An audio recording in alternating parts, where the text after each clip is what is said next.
Hey, Sejan, how many episodes of the Say Report does it take to get to the center of a Tootsie Roll Pop? I don't know, Mr. Owl. How many? Let's find out. 1, a two, 100, Yeah. 100. Oh, man. Ladies and gentlemen. Congratulations. Well, it's our first scripted bit that we decided was so important we actually nixed other starts. I like that you think it's scripted. I like that you think that that was something that, like, I worked on. No, Not no. scripted, but planned. Maybe that was a better Okay, word. planned in the fact that, like, it jumped into my head as how I wanted to start the episode, and then you were talking when I hit record. You act like that's a brand new thing. It's not my fault that you've taught me this terrible habit. This is what 100 episodes does, man. This is what 100 episodes does. All of your worst qualities, all of your best qualities have rubbed off on me, and all of my worst qualities have rubbed off on you. We're like Highlanders. Or the one. I prefer Jet Li, but yeah. That's different. The one is different and totally goes against all multiverse theory. No, we now hold on a second. Oh, wait. I was for a second about to start arguing about X versus Sever logic, and then I realized that's a different That's thing. ballistics. Mm. That's different. So, ladies and gentlemen, welcome to the 100th episode of the Say Report. I'm one of your host companions, Devon Decker, here playing the role of X. Hi, I'm the host companion, Siege and Serowik, and I think that might be record timing for losing the people that have no idea what we're talking about. Come on, who remembers that freaking owl from the Tootsie Roll commercials? No one.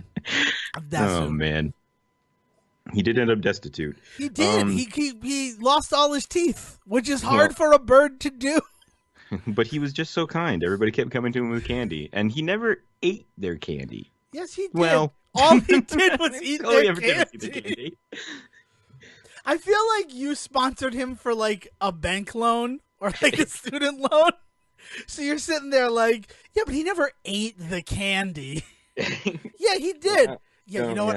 I co-signed on a loan with him, and like, Look, I just need you to go with this. please. We are in deep. Oh, God. So yeah, so this is it. This is what it's been for 100 episodes. Real life or fantasy, a show about everything, where two guys who've known each other for 13 years now just come together and talk about the things that interest them. And as this is our 100th episode, we thought that it'd be fun to look back on what the Say Report has been. But not like really, like we're not going to do a fucking clip show. No, because honestly, we just don't have that kind of work in us. There's that, yeah, like I'm I'm not going to go back and pick bits. completely honest with you. I record an episode of the Say Report and I forget it instantly. Like this, in a way, this is how I clean out my brain. And that's probably why I'm working at like peak efficiency right now, is because I've been backing up files to the USB thumb drive that is the Say Report. Nice. And suddenly my hard drive is cooking at a faster like clock speed. Okay, one more. Come on. RAM. Yes, there we go. Oh, God. Well, now it's all erased because it was all on the RAM. But Oh, no. I told you to move it to the ROM and make it read only. oh my God, this is good. This is nerdy. All of this has been very, very deep and dorky so far. Yeah, I don't know what to tell you.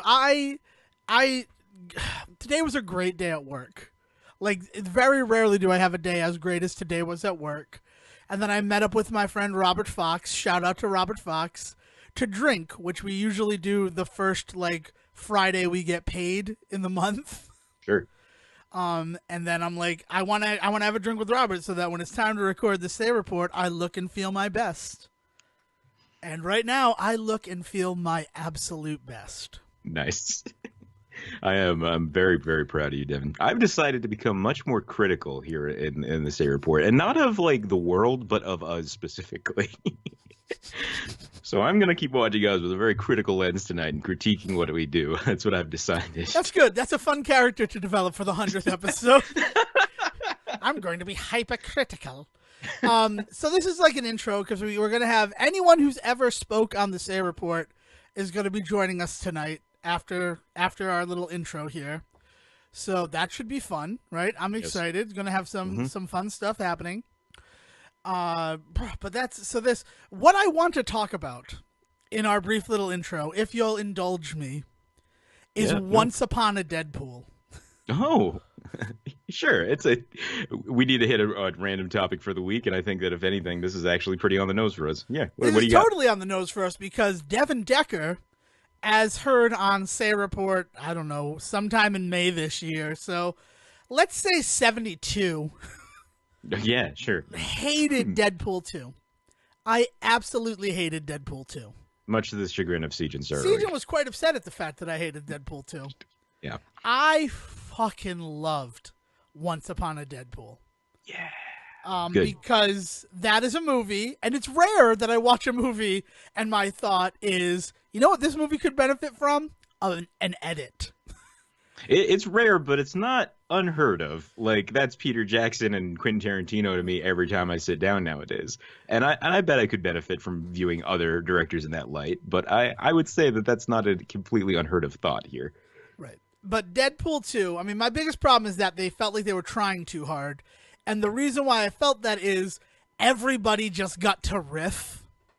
And rather than what they usually do in films where they riff, like I'll use Anchorman as an example, because they were able to edit together a whole other movie using just the riffs. Wake up, right. Ron Burgundy. Oh, man. Fantastic. So like they were able to do that. Rather than taking the strongest riff, Deadpool 2 thought, you know what might be fun? If we just include all of this.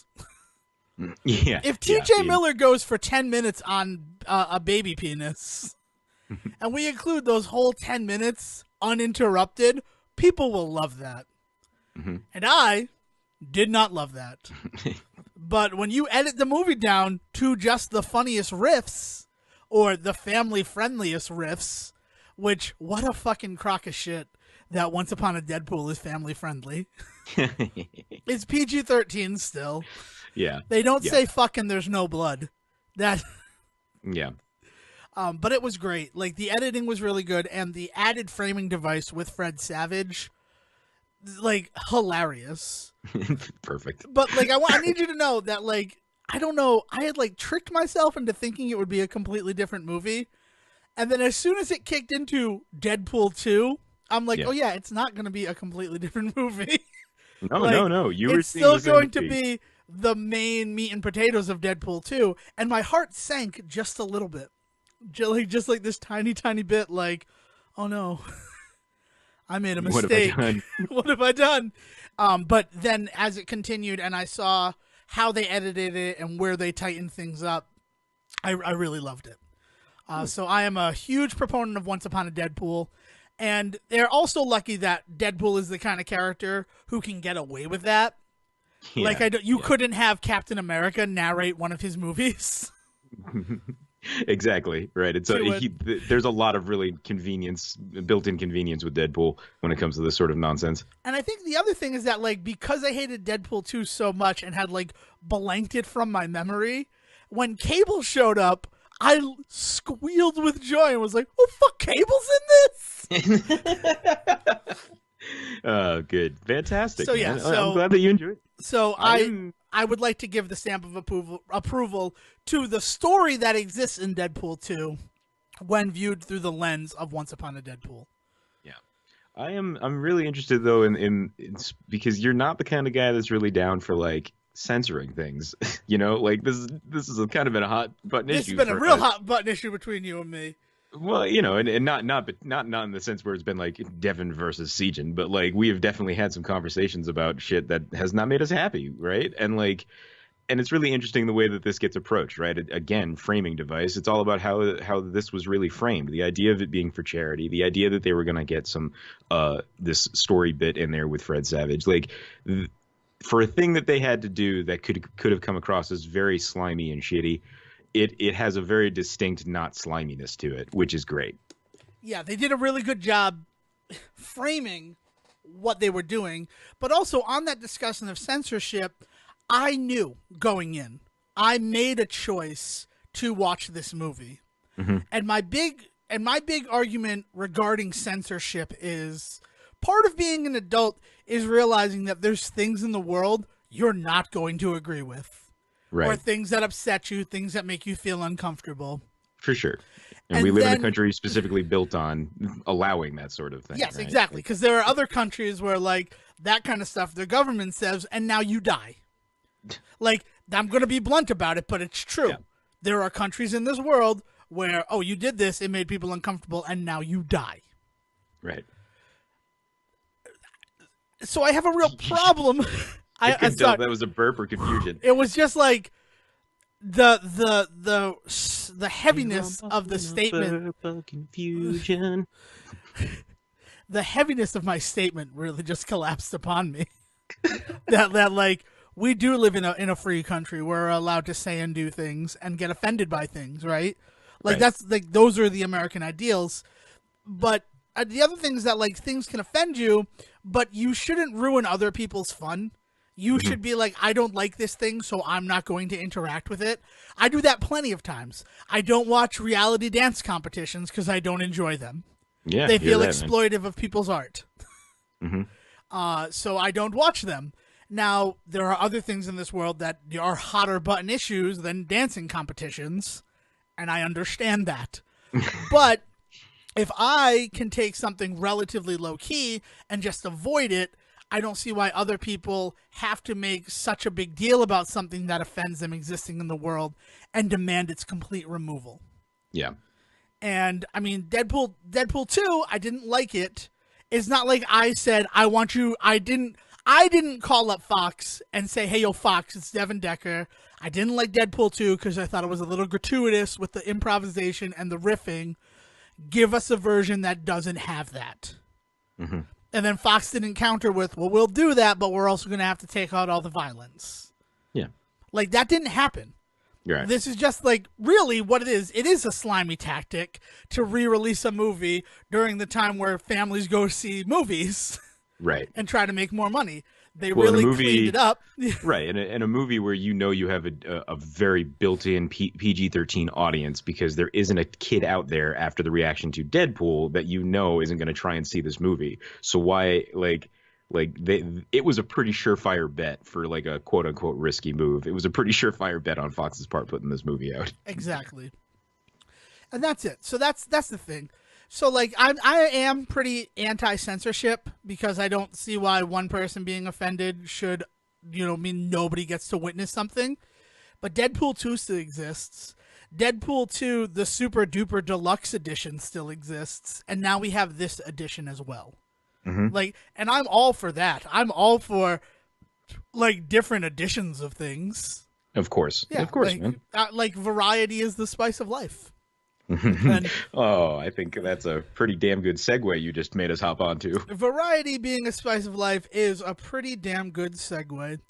And that's why we're going to bring in for you right now a man who you know from our Oscar picking episode. We're going to riff just a little bit on the Golden Globes and seat of our pants pick winners for that. Yeah. So, Sejan, you have up the nominations, right? I am about to do that. Okay. You caught me. You caught me in the middle of doing it. So Sejan's getting those nominations up, and we're going to bring in Jeff Hibbert right now. So here we go. Jeff, welcome very much to the Say Report 100th episode spectacular. Please welcome to this show. Oh, man. That was good. Professionals. Are we actually going now then? Yeah, we're actually going right I thought it was gonna be like a bunch of us, wasn't it? No, we're doing this part separate because the other ones are not available yet. Okay. So we'll have some other people on here, but you, because of I really liked the dynamic we had during our Oscar episode. So I honestly did too, even though I was sick as a damn dog. I'll happily do it again this upcoming year if you like. Right. I so also enjoyed it. This is like a little preview of what you're going to get with the Oscars, but with the Golden Globes, right? So that should be fun. Cool. You don't sound like it's gonna be fun, Jeff. It does not sound like it's gonna be fun. Let's do it. No, and I'm the one who I really liked, the Disaster Artist, and I was like, yeah, it's kind of cool that James Franco got their Golden Globe for it. But then like the Oscars just like turned their nose up at the whole thing. And I'm like, all right, but I'm like, I'm glad he got something for it because then he could be like, hey, I got this. Well, isn't that You know? that's the globes all around, right? Like, I at mean, least you kind got of. a It's like, hey, globe. at least I got this. Yeah. Yeah, I mean, I'm sure they're going to try to pass Robert Downey Jr. Golden Globe for 10 years of Iron Man or something like that. I mean, why not? Like, he's been great Just the an whole extra time. one they had in the back. Yeah. they're gonna make up a category for most consecutive years as a single character. Robert Best Downey Iron Jr. Man. as Iron Man. Well, yeah, but they're going to have to take it away from, they're going to have to take it away from Michelle Rodriguez for her entire thing. Oh! Did I just go there? Jeff being fast and furious regarding Michelle Rodriguez. So this is She seems like a nice person in real life, but come on. I want her to stretch out a bit. You know? I bet man. she wants herself to stretch out a bit too. She might be slightly typecast, to say the least. All right. Devon, Yes. let's do this thing. Let's do this thing, Jeff. And Siegen. No. Mm-hmm. So, okay, I guess I'm just going to start this. Here we go. We're going to be looking at the best pictures and best motion picture, musical or comedy, best actress, best actor, what? Oh, and best actress in musical or comedy. Jesus, what are we doing, Devon? The Globes are insane. The Globes are insane, and that's sort of why we're looking at it. Yeah. The big thing that Where I are we want to look stopping? at is we're going to do exactly what you said. I think that if we do best drama, best comedy and or musical, best actor in a drama, best actress in a drama, and then best actor in a comedy or musical, best actress in a comedy or musical, that'll give people a pretty good idea of what's going on, and we should have stuff to talk about, even though I don't think we've seen these movies. We've seen a couple of them. We have seen a couple of them.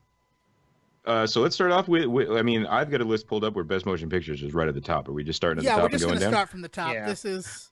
Choice number 1, Black Panther. Number 2, Black Klansman. Number 3, Bohemian Rhapsody. Number 4, If Beale Street Could Talk. And number 5, A Star Is Born. I think Boys, it's pretty what- weird that Black Panther is considered a comedy or musical. No, this is funny. best movie. This is best This is drama? Yeah, this is Oh, drama. that's weird because Star is Born and Bohemian Rhapsody are there. Also, Not, Black yeah, Klansman. how are they not musicals exactly? Black Klansman is very much a comedy. And actually, If Beale musical. Street Could Talk Also kind of a musical, isn't it? is also a romantic comedy. Man, this is a weird year for you, the Globes. Yeah, I don't know. They're doing this whole thing where they break it down, and they've been doing that for a while. It's just I think this is where the Globe starts to kind of trip over itself, because here we are, right? Like, I mean, does it just go to Black Panther just on the basis that it is the most dramatic movie out of all of these? A Star Is Born is very dramatic, but like you guys pointed out, it's also a musical. Yeah, I mean, I don't think, considering the fact that Black Panther, there's still a chance it's not going to actually get a nomination for an Oscar. Right. Those haven't come out yet? No, they haven't dropped yet. Otherwise, we'd be joking about them like brief. Okay. The Globes announce, and then I think 2 weeks later you get your Oscar noms. So looking at it and what we have, I think Black Panther is the only one that really has a shot here, because everybody wants it to win an award, and if it gets its consolation Golden Globe, I mean, that's something. I have been very curious if this is going to be the return of Stan Lee. I mean, not Stan Lee, Spike Lee. Sorry. Oh, good lord. Oof, the return I of was gonna say, Stan I'm like, Lee wait a from second. the grave. You know something I don't? No, the return of, like, I've been wondering if like because it's not like he hasn't been working continuously his entire life. Like, the dude fucking works, but there was a long time where he fell out of favor in a lot of ways with a lot of people, and not always for Was it that legit period reasons. of time where he didn't make a good movie since 2002? Was that part of it? But that's what I mean. Is we're back. Like, that's what I'm wondering. Is if this Was it when he is made back. She Hate Me? Or right, Chirac. wait. Chirac is what I was going to point at. 'cause- Yeah, Chirac is at least interesting. Like, and that's what I tell people. Like, it sucks, but it wasn't something made with low effort. Good lord. We only watch. I've only seen it really in classes as like a way to like study like reinterpretations of Greek theater. I've never actually just sat down and like enjoyed that movie. So like, Well, it's hard to enjoy. To be fair, I don't think anyone's ever sat and But, enjoyed that film. Well, but I the was thing way is, ahead of you on that one. Yeah, you were, 2002. but I'm still going to go for it. But even Still before going for it, you got to 2002, kick Spike Lee when he's down. Spike Lee was not really like I mean, he was not the we should Hollywood be nice to favorite. Spike Lee right? though this year because his father did die. So, his father Stan. But I'm wondering if this is the. I'm wondering. If you would correct me if I had that wrong, right? You wouldn't just let me hang out here in the breeze in the middle of a podcast in front of all the internet and be wrong, right? No, and You guys certainly would not on correct our me if I 100th had- episode where... Yeah, certainly we're going to have more hits than ever. Oh God! So I agree Black Panther's gonna be able to take it, but I'm curious to see what happens with Black Klansman this award season in general, just because of that. You know, I Hollywood was loves it. surprised to It's a hear return his name to again. I focus. completely forgot about it. And Jeff, so, did we? Jeff, what was I'm going to go for either Star is Born or Bohemian Rhapsody. I'm going to say Star is Born. I don't think they can resist giving it to that. I mean, Because it's the most musical of the things that are not a musical that is nominated. So they're like, oh damn, we didn't nominate for the musical thing. We got to give it to that, right? Boom. Possibly Bohemian, but I'm going to say like they Star. made a mistake. And oh they need man, to correct it. it could have never won as a musical or comedy. It has to win as a drama. I have to say that as somebody, I've actually seen it and I enjoyed it. It is melodrama. It is the most melodrama. So it is just soapy. It does not need to be seen. It's not a movie that it's why I haven't talked about it. I know how heavy it gets. So I'm like, yeah, all right, I don't need this in my life. So my question to you, Siege, and since you've now admitted that you've seen A Star Is Born, did you like either of those characters? Because I didn't. Oh, no. Okay. No. That's what I mean. Is like it's not a movie that you like. It's not a movie that you recommend. But I also do not. I'm not disappointed in the night that I spent watching it on my huddled around my computer screen. Like I am very. Computer screen. I don't believe that thing has come out on DVD or home video yet. Has it there? Yeah, the other reasons I haven't talked about it, but yeah, like I did enjoy but you have to understand what my buy-in was to that movie, right? Like legitimately, I gave nothing to that movie and enjoyed my time with it. It's if you give yourself any piece of yourself to that movie, I'm sure you walk away hating yourself. But yeah, no, Black Panther. Yeah. All right, so that leads us to Black Panther. And then Jeff says A Star Is Born. I'm interested to see what happens there. We're gonna roll. Devin? I forget. What did you say, Devin? Oh, I said Black Panther. I wanted to win so bad. I wanted to win an actual Oscar, but in light of that, it would be fine. I don't think it'll win Best Picture for that, but I mean, it has to get nominated first, I suppose. Yes. I mean, it's going to be an important movie. It'll be more important than Star Is Born. There's a Best Director though. That would be really cool. Yeah. All right. That would actually be very cool. The Globes rolls right into, of course, after Best Motion Picture Drama, Best Actress in a Motion Picture Drama. So we have Glenn Close from The Wife, Lady Gaga, A Star Is Born, Nicole Kidman, Destroyer, Melissa McCarthy, Can You Ever Forgive Me, and Rosamund Pike, A Private War. I completely forgot about Private War as a movie this year. Everyone did. Nobody saw it. Yeah, so I've got nothing to say. Like you made up a fifth movie for that category. But the Globes does love Melissa McCarthy, and she did a really interesting job this year in Can You Ever Forgive Me? So I think that's where that's going. She also did a not so interesting job in the Happy Time Murders. It's true. Yeah. So as much as I found her character completely unlikable in A Star Is Born, Lady Gaga showed just the depth of her acting ability. Yeah. And I'd really like her to get this award. Cool. I think that's a likely outcome. So I would say that too, in the sense that what's becoming clearer and clearer as that we're entering our second decade of Gagatude is that she is a once in a lifetime talent. So I think she's going to eventually have her own cooking show. She's going to master martial art. She's going to learn how to breathe in space. Yeah. Like she's going to be, and eventually maybe she'll be president. You know, President Gaga. Oh my God, I can see it now. All we want is President Gaga. Well, so should we roll right into Best Actor then, yeah, since we talked about women?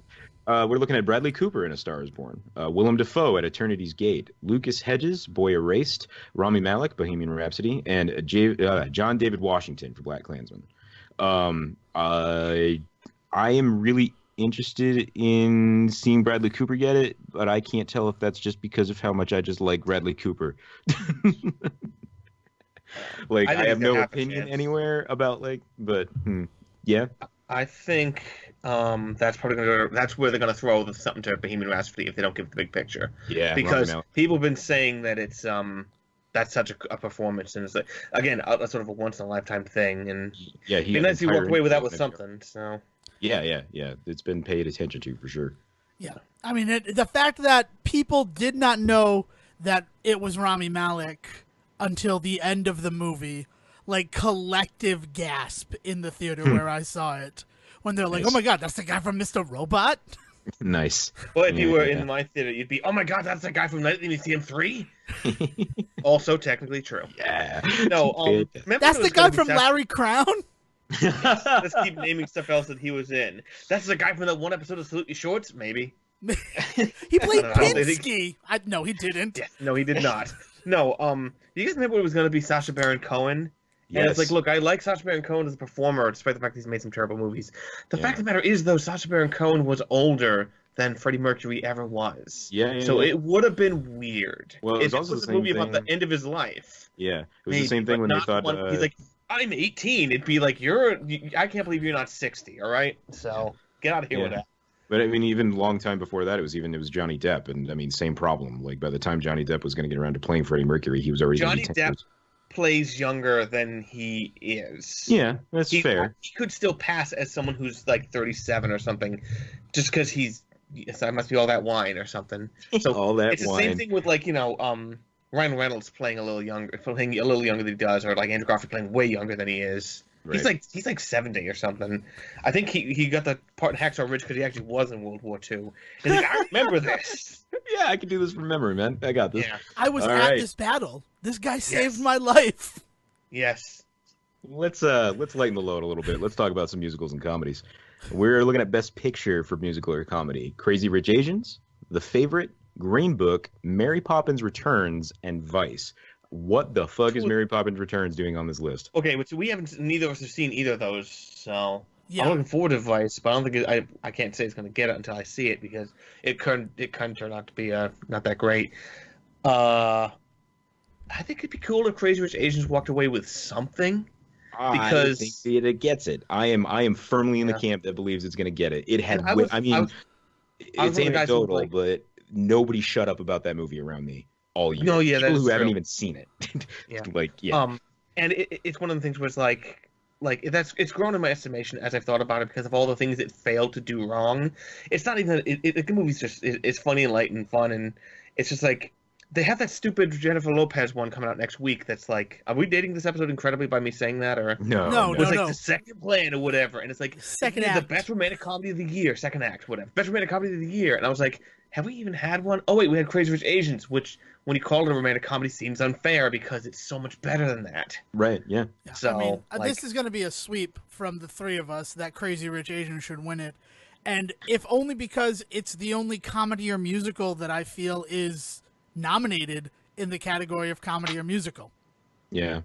Green Book might have had a chance if Crazy Rich Asians wasn't around. That's what I will say. I agree, to that. especially Mahershala Ali.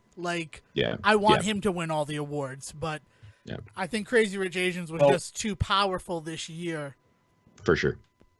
Yeah, I mean, it was a force. It's similar to like Black Panther, not to the same level, but in the sense of if that's the way they judge it, is being like, look, this is an important movie and want to give it a piece of gold. Here you go, pink. Yeah. It'd almost be hypocritical to award Black Panther and then not award Crazy Rich Asians. There'd definitely be a conversation for sure. Black Panther was a bigger phenomenon at the time than Crazy Rich Asians was.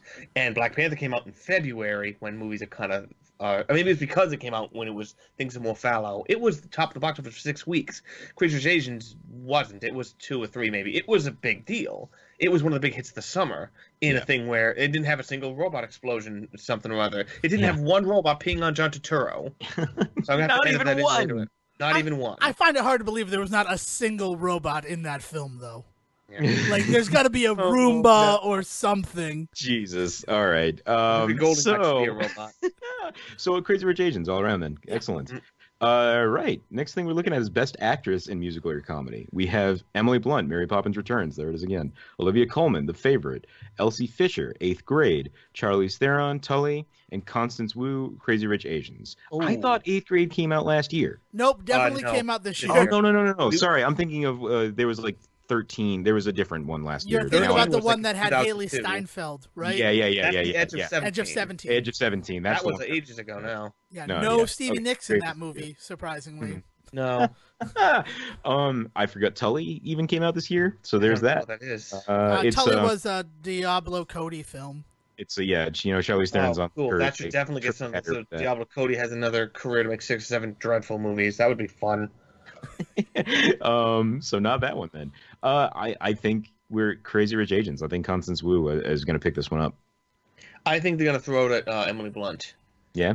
It could be for the Mary Poppins Returns. I just can't believe that this is... Even if that movie turns out bad, like, she is not the reason why. She seems to be doing pretty good. Yeah.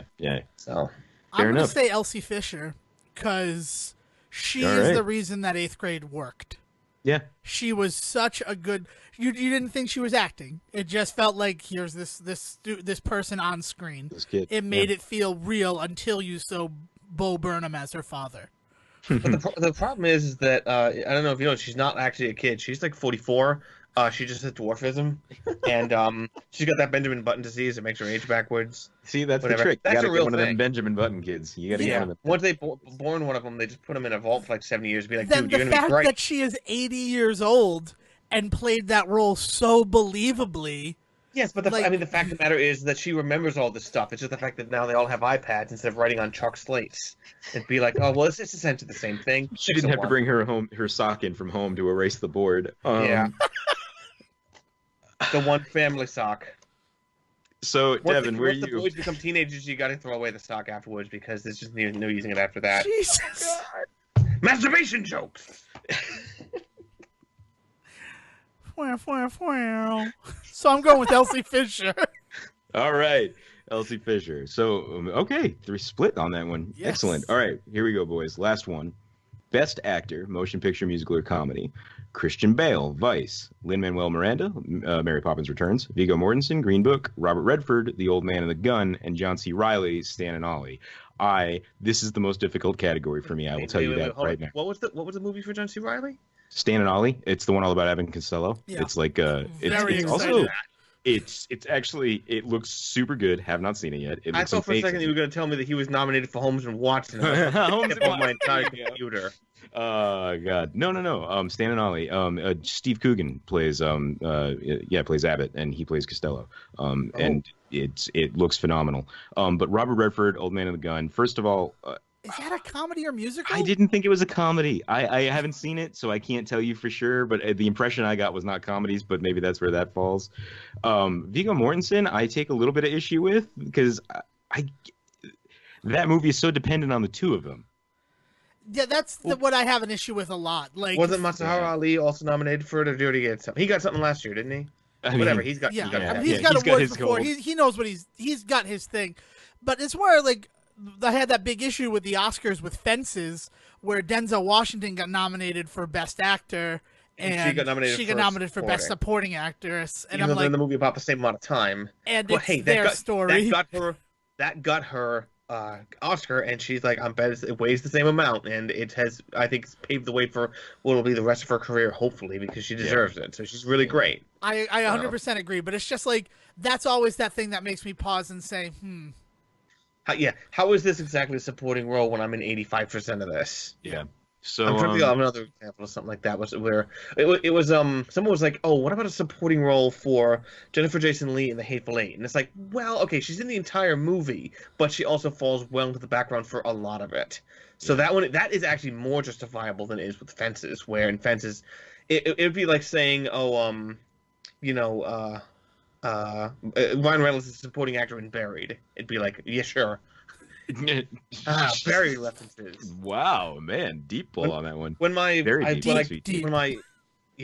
lost my hard drive, I lost the script I'd written about me being buried and why that movie absolutely friggin' sucks. I don't think I have it in me to write it again, though. I'm certainly not watching it again. That movie blows. So I have a question for you that said Emily Blunt for Mary Poppins. Do you think that Lin-Manuel picks one up for Mary Poppins, being Lin-Manuel Miranda, and this being an opportunity? No? Nah, I mean, he's going to get his chance. Yeah.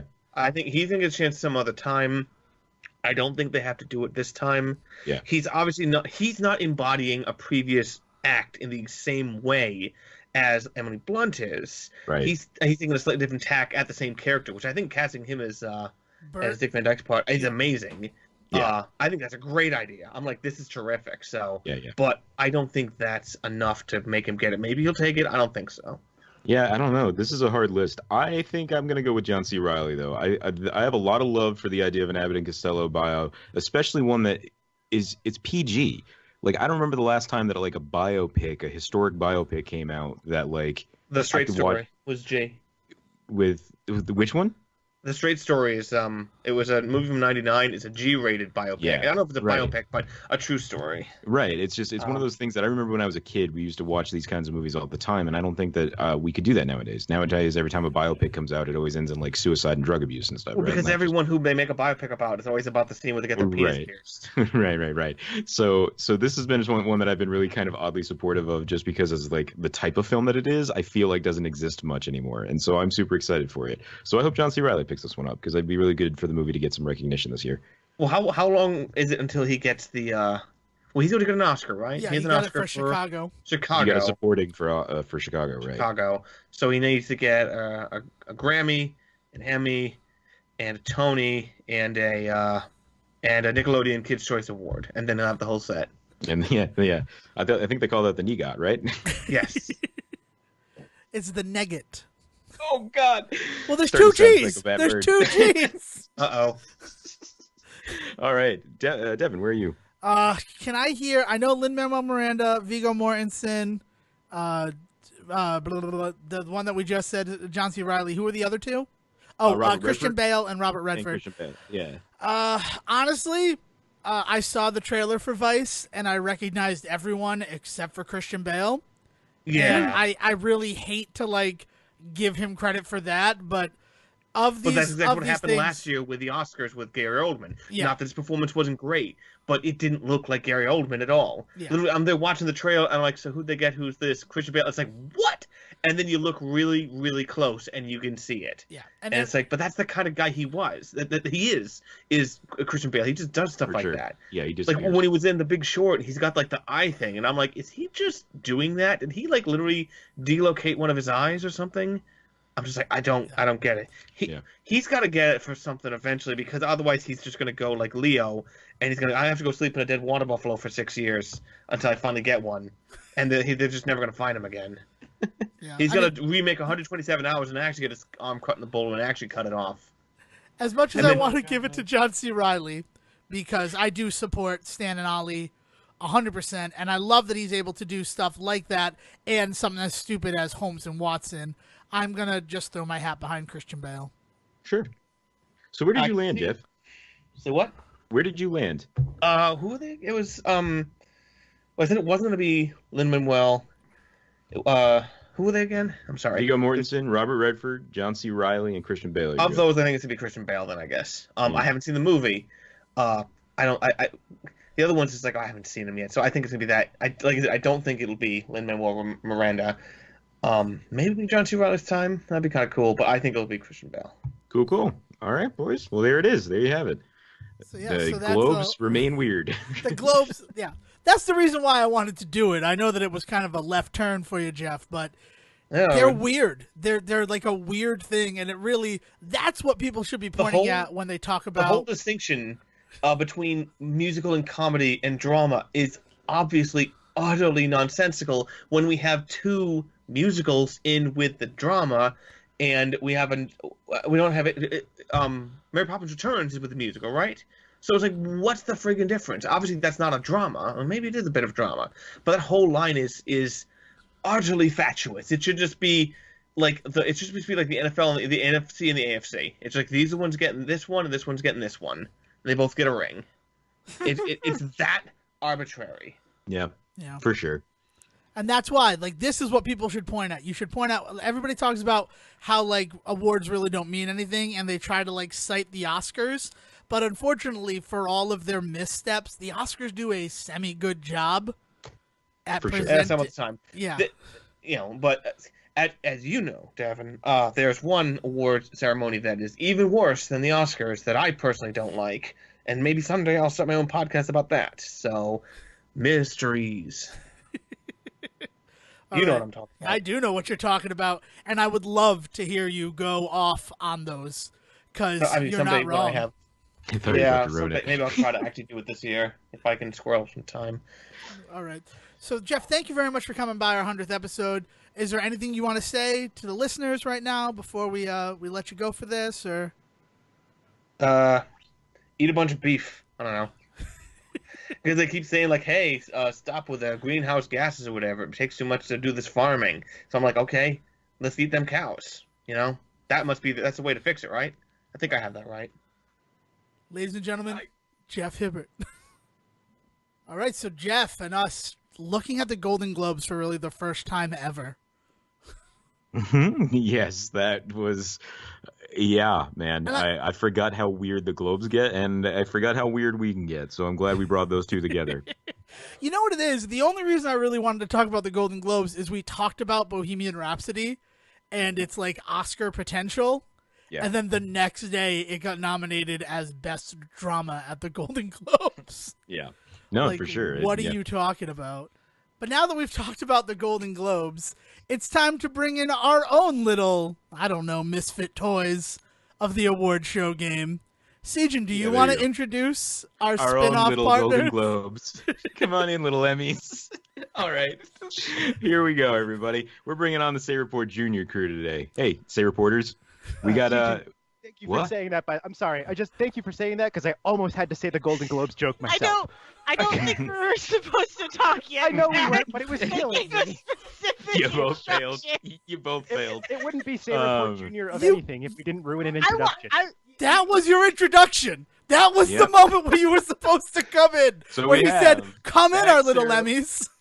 Yeah, we have Zack, Serowik, and we have Dayle Decker here for Say Report Junior. Hey, guys. How goes it? All right. So before we go any further, we're going to calibrate the audience to the difference between Sejan and Zack.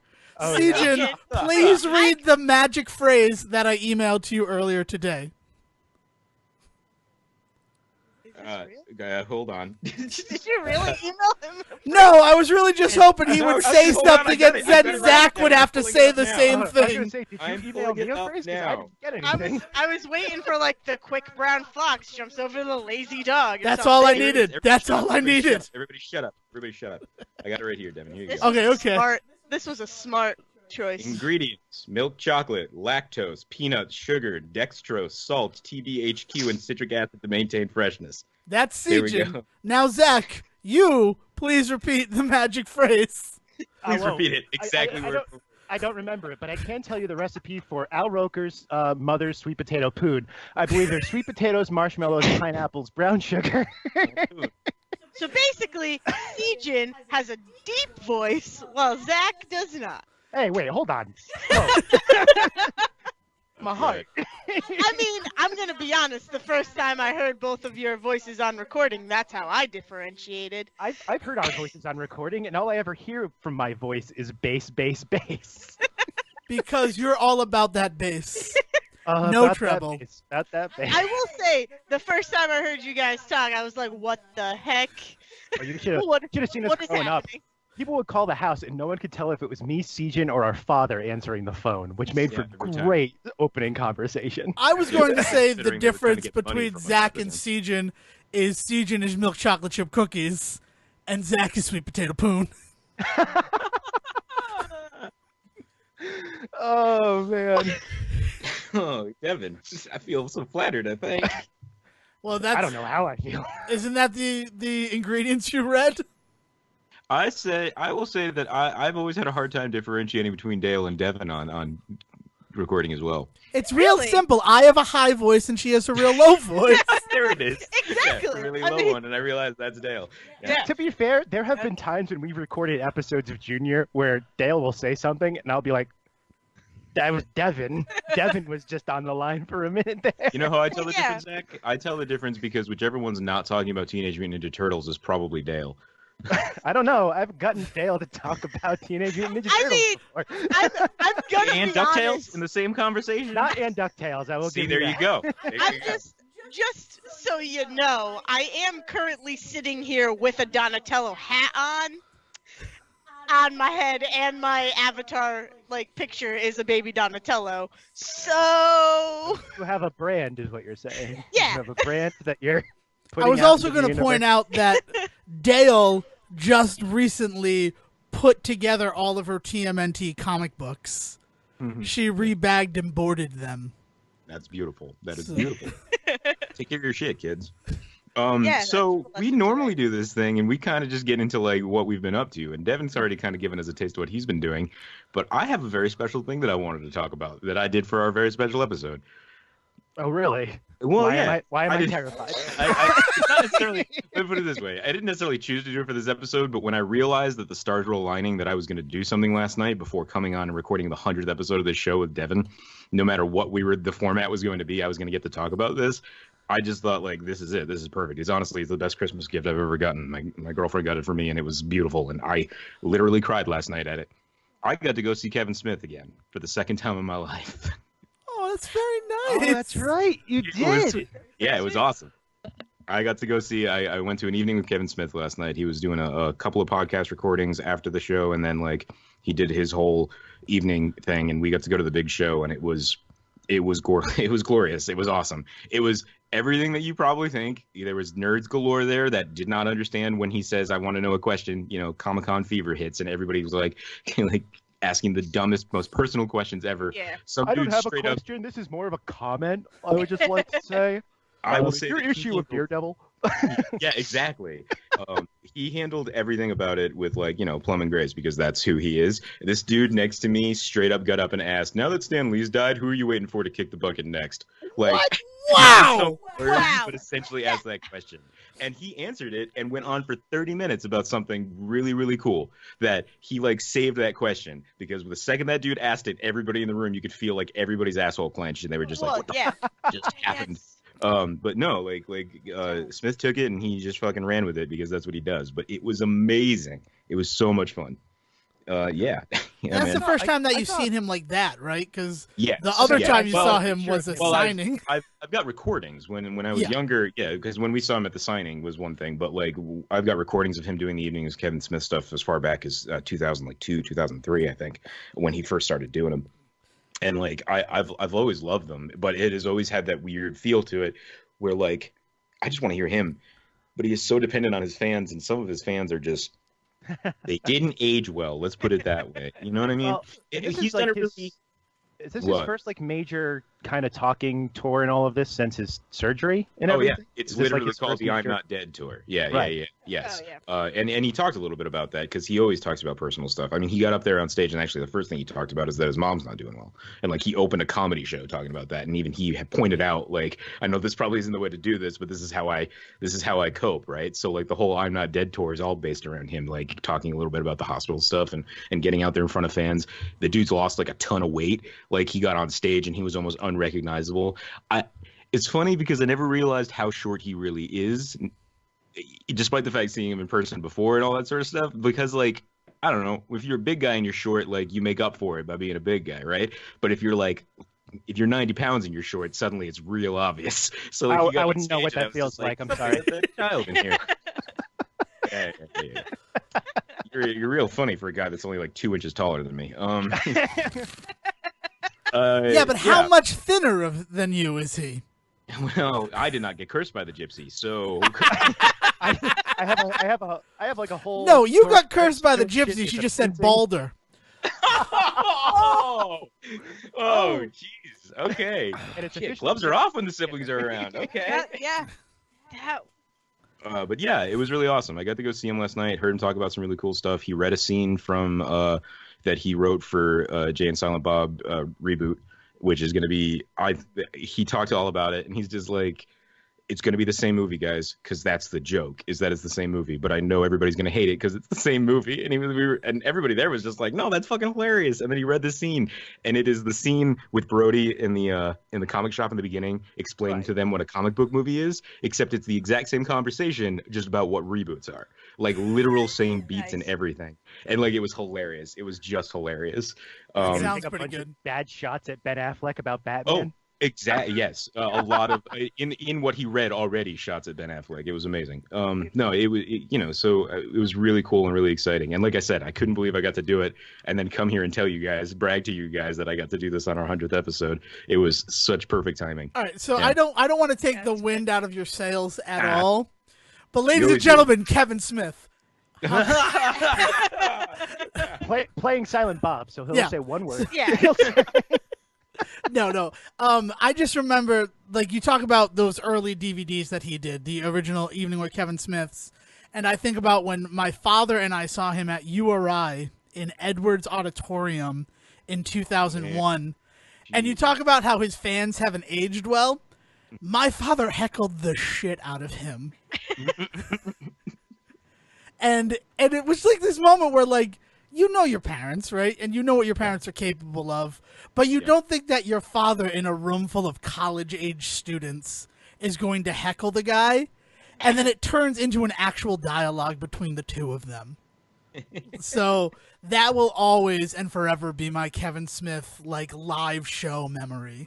Yeah. But my real memory is everybody else getting escorted out of the secret stash after they met it, and us just getting to hang out because we were talking to Jennifer Schwalbach. Yes. Yeah, man. It was fantastic. That's very cool, dude. I'm jealous. Like, and I think about, I was just excited that he, like, directed a recent episode of Supergirl, and I was like, I'm happy about that. Yeah, man. Talked all about it. Talked about the superhero shows. He loves it. It's like his big thing now that he's focused on. Yeah, because it's like Degrassi, but with tights. Basically. Nice. I mean, it's on the CW, so yes.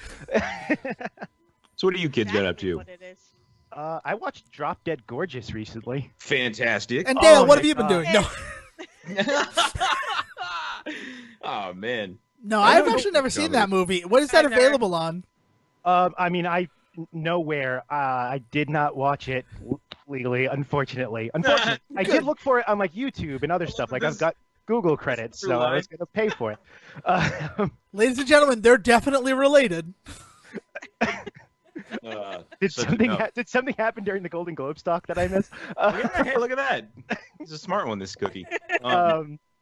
Yeah, no, Drop Dead Gorgeous was I don't know, no idea why I went back and watched this. I don't know what it was that got in my head that I was like, I'm going to go back and watch this movie.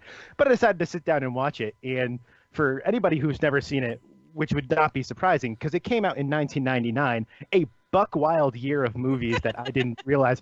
I was just talking to Dayle about this, so probably next episode you might hear me kind of go off on it. There was 2 Anna and the King and I adaptations that year, everybody. Yeah. But I went to go back and watch Drop Dead Gorgeous because it had been years since I'd seen it. And it's a mockumentary, Christopher Guest style mockumentary, but without anybody from any Christopher Guest movie. So, it's Kirsten Dunst and Denise Richards and Amy Adams' first credited film role. Right? Kirstie Alley is in it, and a host of, like, 90s character actors. And it's about Kirsten Dunst going through this local county beauty pageant because she's got all these dreams of being the next Diane Sawyer, and people start dying. And, like, that's, like, the slow pitch to that movie, because there's more to it as it goes, but I don't want to spoil anything if you want to go watch it, I guess. Yeah, it never quite gets slashery, but it is very close to being like a slasher prom pick. No, yeah, and it's right after, like, Scream 2 was already out by the time this movie came out and stuff like that. So, but what blew me away about watching that movie again was, first off, there is, like, an 8-minute scene where they use the word retard like 5 times for a joke, and that's like the one scene that doesn't hold up. And it does involve Will Sasso because it's 1999. But around that, the rest of that movie is just like, I couldn't believe how well Allison Janney is in this movie in the middle of what would have been like the 3rd season of The West Wing. The West Wing. Yeah. And this is what she's doing, is this weird indie comedy. God, I fucking love that movie. You're making me remember that. You know what one I really associate it with that came out just a year later was Drowning Mona. Yes. Oh my God. That was Danny DeVito's, like, that was one of his first directorial movies, wasn't it? It's something like that. He directed a bunch of movies in the 80s, but did he really? Yeah, he directed Matilda too. Oh yeah. Drop Dead Gorgeous. No. Oh my God. But like Drop Dead Gorgeous is like, it's surprising how well that holds up, because any movie that's almost about to hit 20 years old, you go back and watch and you go, oh God, what's the thing? And it was that one scene I mentioned. That was the thing. But other than that, like, the rest of that movie is very solid for, like, the small town.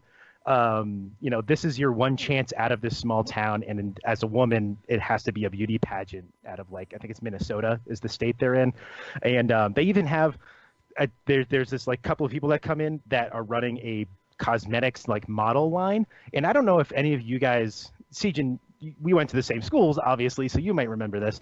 I don't know about the Deckers, but there were these people that would come to your middle school and high school and try and recruit like models for things. Yes. Just the same way that like the army would come in and try to recruit like high Zack, schoolers. I don't just remember this. I was one. John Hopkins, man. They tricked us. The way that they got us in is they all paid for us to take a PSAT test, which was like our parents, of course, like, you know, died for the chance for us to do that in like 7th grade. So we all jumped in, we took the PSAT, and then from that year forward, I constantly got beauty pageant paperwork for your daughter, Siege and Serowik. My mom used to hold on to that shit every Did you year. check off the wrong thing? I don't know. By the way, is that what happened? I didn't fill any of that crap out. You know, mom and dad did. Who knows what they put down to get me into that room? But the thing that like Unwed as I'm mother. watching this- An unwed mother. Yeah, God bless her. So the thing that like blew me away most about watching this was like, again, the actors that are in this, like Brittany Murphy, post Clueless, is like a side character in this for like maybe 10 minutes of screen time. Amy Adams it's her first credited screen role ever. I went down a Amy Adams rabbit hole after I watched this movie because I remembered she's in. I don't think she was in Rabbit. Shut up.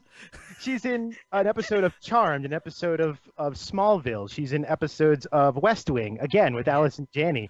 Can I time out? Can I Zach Morris time out for a second? What episode of Smallville? Because I see her so vividly with Tom Wellington, but I can't remember what. The thinner episode. Yeah, So right. Yeah, starts she to plays lose the weight. overweight. She has to Yeah. eat all the- Yeah, she gets the really bad CGI jaw drop as she eats a deer on the highway. Yeah, first season Smallville. Yeah. Oh God. And it just like it blew my mind as I'm looking through it, and I'm like, now I have to go look up Amy Adams because I know I see her all the time, and I forget how much work she put in. And you realize that Enchanted and Talladega Nights come out the same year, and those are like her breakout roles, and she's got 30 credits before that. Those Of were just the like- same year? Yeah, Talladega Nights and Enchanted are credited as the same year on IMDb. That doesn't always mean Wow. They are the same true, year, 'cause- though. That Yeah. is true. I was worried because they came out like within a week of each other on DVD. I was still at Hollywood Video when it happened.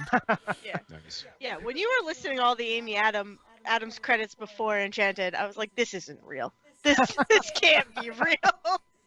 Like, it's just insane. So I mean, that's like my own. That's why I go back and watch like all this old crap, especially when I'm scared of what might come up, and I have to like because we talked about Friends, the last official Say Report Junior episode, and we talked about how going back and watching that again, and there's so much homophobia in that show, and there's every so joke much about like, Chandler possibly Oh, being yeah. gay, right? right, and there's so much like there's like Aisha Tyler is the only black person like not in like 10 years That of Ross show ever dates, right? that anyone ever dates. Like Yeah, when I that's say true. Aisha Tyler is the only like black person with a regular speaking role on all of Friends, like so it's always scary to go back and watch those. So to go back and watch Drop Dead Gorgeous and be like, okay, I get this one scene, I get why it was funny at the time, and this still kind of holds up with like a bunch of weird crap going on in this movie. Devon, that was you- exciting. You and I have talked about this idea, though. This idea that the more cynical a movie is, the more it seems to hold up. America's Sweethearts, like we talked about this. Yeah, Like there's something about cynicism that holds up, and a lot of it is because the way that cynical comedy works is turning a mirror to the bullshit in society at the moment. So like you can't ever grow out of that. Like they're clearly calling into question all the stuff about beauty standards. They're clearly calling into question all the stuff about women's rights and all that shit, right? So like, yeah, of course that holds up now. Yeah, they become Cynicism this. just Oh, yeah. ages They well. become the weird historical pieces Yeah. because they're critiquing the world around them. Right. Yeah, man. That's great. And I think mockumentaries especially are really good at that. I think that's why Christopher Guest stuff holds up because like Spinal Tap is a perfect view of what like corporatized metal bands were by the end Music. of the Yeah, I and mean, music all of were music, yeah. at their height. So so that's pretty much been what I've been up to. I mean, also playing a bunch of Smash Brothers. You guys have talked about that. It's a great game. I'm enjoying it. It's my first time back to a Smash Brothers game since like Brawl because it's the first one that had a single player campaign since Brawl. So Yeah. that's what I've been doing. I think But- you're the only Say reporter who has it too. Like I've Oh, yeah, gotten to I'm play the it a only one couple of that times, but officially owns it. yeah, That World of Light mode is weird, but I love it. the World of Light mode is a single player campaign, and every match is this like weird mix of what they call spirits, which are modifiers for every match. And so everyone you go up against will unlock one of those spirits, and they do these like really interesting things where Sounds very Soul Calibur. That's Kind exactly of. what I was saying. When I was watching, I'm like, this is just like the Soul Calibur story mode, and I love that. Yeah, and I love the way that they're using it to tie in like Nintendo and video game history. There's an entire kind of sub map within like there's 5 or 6 of the sub maps, like dungeons basically in World of Light, where they have like, and one of the best ones is the Street Fighter one, where every match you go up against, the spirit is a Street Fighter character because Ken and Ryu are in the game. Nice. Ryu or Ryu? What's the official one? Ryu. Ryu. Okay, thank you. Ryu. And I think that was actually Ryu who said that. So and like the culmination of all of that is that M. Bison is Ganondorf, and he's given they shorten the amount of the height on your jumps, and they have powerful melees, and so like all of a sudden this whole thing is turned into what is essentially a Street Fighter match. That's so silly. Against That's Ganondorf. awesome. So that's really fun. There's also some of them that are insane, but it's like insanely over the top, convoluted, difficult, which are just unfair, and also I can't stop trying to beat them. So Fantastic. but yeah, it's nice to be able to go back in and play a game like Smash without as like a single player person again, which is great because I've heard the online sucks and I haven't tried it yet because I've heard their online is just like falling to pieces. that's why I don't have it yet. Yeah, but I I'm in have the talked online. enough. But Dayle, Yeah, Dale, what have you been up to? Not a lot. Okay. This is what I want to talk about because it was Devon's first time ever watching it, which is baffling to me. But after seeing Once Upon a Deadpool, somehow we got into a conversation about 101 Dalmatians. And that, like the live action with Glenn Close. yeah, this blew my mind when I learned this, by the way, everybody. And Devon started talking about it, and he was just like, "Yeah, but what do I know? I've never seen it." And I want to go. I want to go on record. I need to go on record right now. I need to go on record right now. What Dale said was, "Yeah, Mr. Fantastic is the owner of Pongo." Oh, right. And right. I'm like, no, Jeff Daniels is Roger. Jeff Daniels is very clearly the other draw besides Glenn Close in 101 Dalmatians. Yeah, okay. And she's like, no, it's Mr. Fantastic. You're wrong. And I'm like, Iowan Gruffin is not in that movie, Dale. You're wrong. But what do I know? I've never seen it. I was about to get there. And No, I needed to go on record. Wow. I needed to face my accuser head on. I mean, you're ignoring the 2 biggest names in that movie, which are Hugh Laurie and Mark Williams, as far as I'm concerned. The 2 of them steal that movie. By playing Harry and Marv from Home Alone, Yeah, but against dogs. Oh. Speaking of Hugh Laurie, Stuart Little came out in 1999. Back to what you were talking about. oh my Just god, an he's update in from that. 1999. Yeah, he's Mr. Little. He's in that. He wears glasses. Anyways. Yeah, so as we were watching the movie, it immediately starts, and I'm like, oh, Devon's right. I am 100% wrong. She was 101% wrong. 101%. Oh, dear Yeah. God. And as the movie is progressing, I realized that all of my memories of 101 Dalmatians actually came from 102 Dalmatians. So all of my points, all of the discussion that we had was just based on false. No, just the wrong movie. So, but we're watching it, and I don't know if I ever saw 101 Dalmatians until Wednesday night. Because, like, there are moments. But that's the one with the video game, right? That is the Yeah, one with the Yeah. video I game. that video game. I got it in a cereal box. I remember that. Yeah, remember? Yeah. Is that we got Hercules too, or did we just buy Hercules? Oh, we bought Hercules. Oh, yeah. I love wish that. video games still came in cereal boxes. That would be fantastic. I wish they still came in Burger King meals like Sneak King. The greatest game on the Xbox 360. Yes. No, we had just talked about 101 Dalmatians a couple of weeks ago because I was talking about seeing Joan Plowright in Tea with Dames. Yes. She's just again like just steals the movie. Like every time she's on scene as the nanny, and this one is so good. But that entire movie, the cast in that entire movie is mind-blowingly phenomenal, and like. I don't know where Disney decided they were going to stop doing those for a while, but now we're back to that with like the live action remakes. Yeah, Now that you're saying that, I'm actually just now having that realization. I was like, wait a second. All of this has happened before with 101 Dalmatians. Yeah. Yeah, was Specifically, it was like really a the very first one that random. fit. Yeah, and a very random choice too. It's not like we didn't go all the way back to Snow White, and we didn't go with anything recent. We just decided that 101 Dalmatians of all things was the one. Well, and I'd like to Well, tell you why. Can I tell you why? Please do. So I have slept with a Ghostbusters pillowcase. I It did was a not little bit know where more- that sentence was going.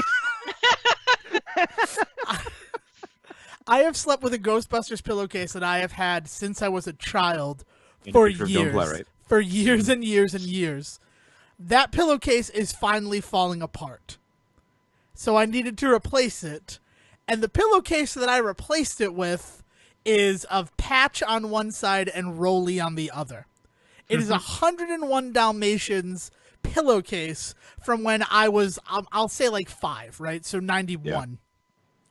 I was in the bathroom this morning and I grabbed a towel.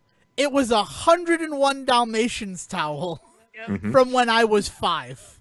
You're being haunted by 101 Yeah. Dalmatians. No. My point is 101 Dalmatians released the original that came out in 1961, I'm pretty sure. Got its VHS re-release and people glomped onto it in a way that like the merchandising was crazy for a re-release of a movie onto VHS. I mean, the puppy problem. The exactly. re-release of the re-release of the 101 Dalmatians animated movie is what led to everybody trying to adopt Dalmatians, and it just got worse after the live action. That's true. The puppy mills and all that. He's not wrong. And that's Damn it, why. Disney. And that is why, because that movie did so well, they're like, we need to make another one. Because then we can add more merchandising. We can do all of this. And they do. They jump immediately into it. And instead of there being like 4 named dogs, there's 9. Because you have Jewel, Two-Tone, Dipstick, Whizzer. Like, it's ridiculous. And then God, I just remembered the entire point of Whizzer's name.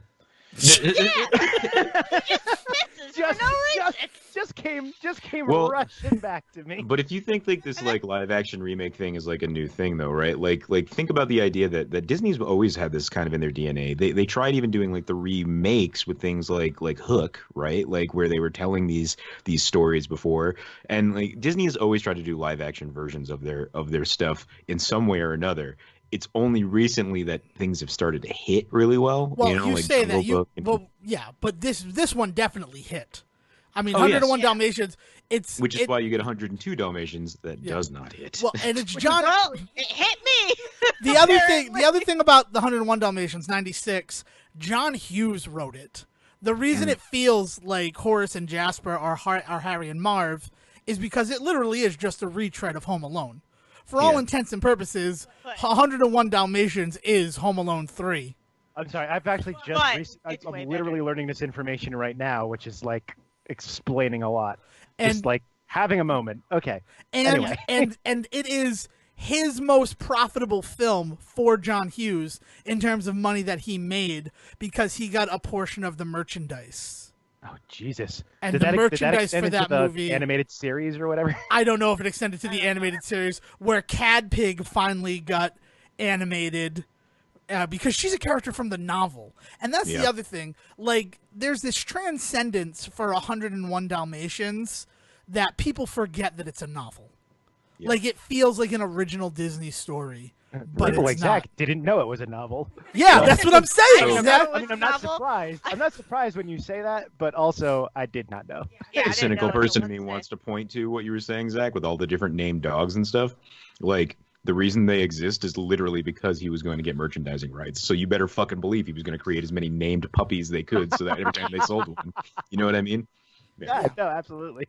and each one's going to have a distinct thing so that kids need that one. Need the set. They need the set, man. Although the best puppy came from 102 Dalmatians. One, like, because Domino is the best puppy. Just out of curiosity, as someone who's never seen 102 Dalmatians, where did Domino come from? Just, I don't know. One of them. He's just one of them. He's just one of them. Oh, okay. No, I was curious. He's got a domino patch on his ear. No, I get adorable. I get why he's named that. I was just curious if there was like any sort of like a storyline of like they adopted a random one. Oh, and so no, Dude, Zack! that's the whole point. Oh. Yeah, they That's why kind it's called of just 102. taken. But there's also the fact that it's not the Deerlings anymore. Roger and Anita are not there. It is a different family that like has the Adopted same 101 thing happen. Dalmatians? Oh. Okay. Yeah, it's weird. And there's Oddball, who doesn't have spots yet, and like. Oh, it's just a greyhound that got stuck in Yeah, the like that's the accident. Yeah, exactly. It's not a Dalmatian. That's very clearly a different type of dog. Dude, this is a Chihuahua. What are you talking about? Look at it. No, it just doesn't have not a- spots yet. It just doesn't have spots yet. That's a cow. That's a cow. Cows have spots. I realized that after I said it. Not Holsteins. Holsteins are all brown. Sure, it's that one. Dog type. Like you said, it's Heifer from Rocco's Modern Life. He's yellow. Yellow. I know, Yeah. but he doesn't have That's spots. the- That's what I was. He's going. also a steer. So, Wrong on all level. That's just a male cow. But again. But he's named after female cows, which is the funnier. Yes, that's okay. Anyway, yeah, that's very clever. Rocco's Modern Life. I think all Say reporters will welcome to the agree. joke, Zack. Clever. I don't know what we're doing anymore. I've lost the plot. Welcome Okay, to well, the joke. to I go, don't know either.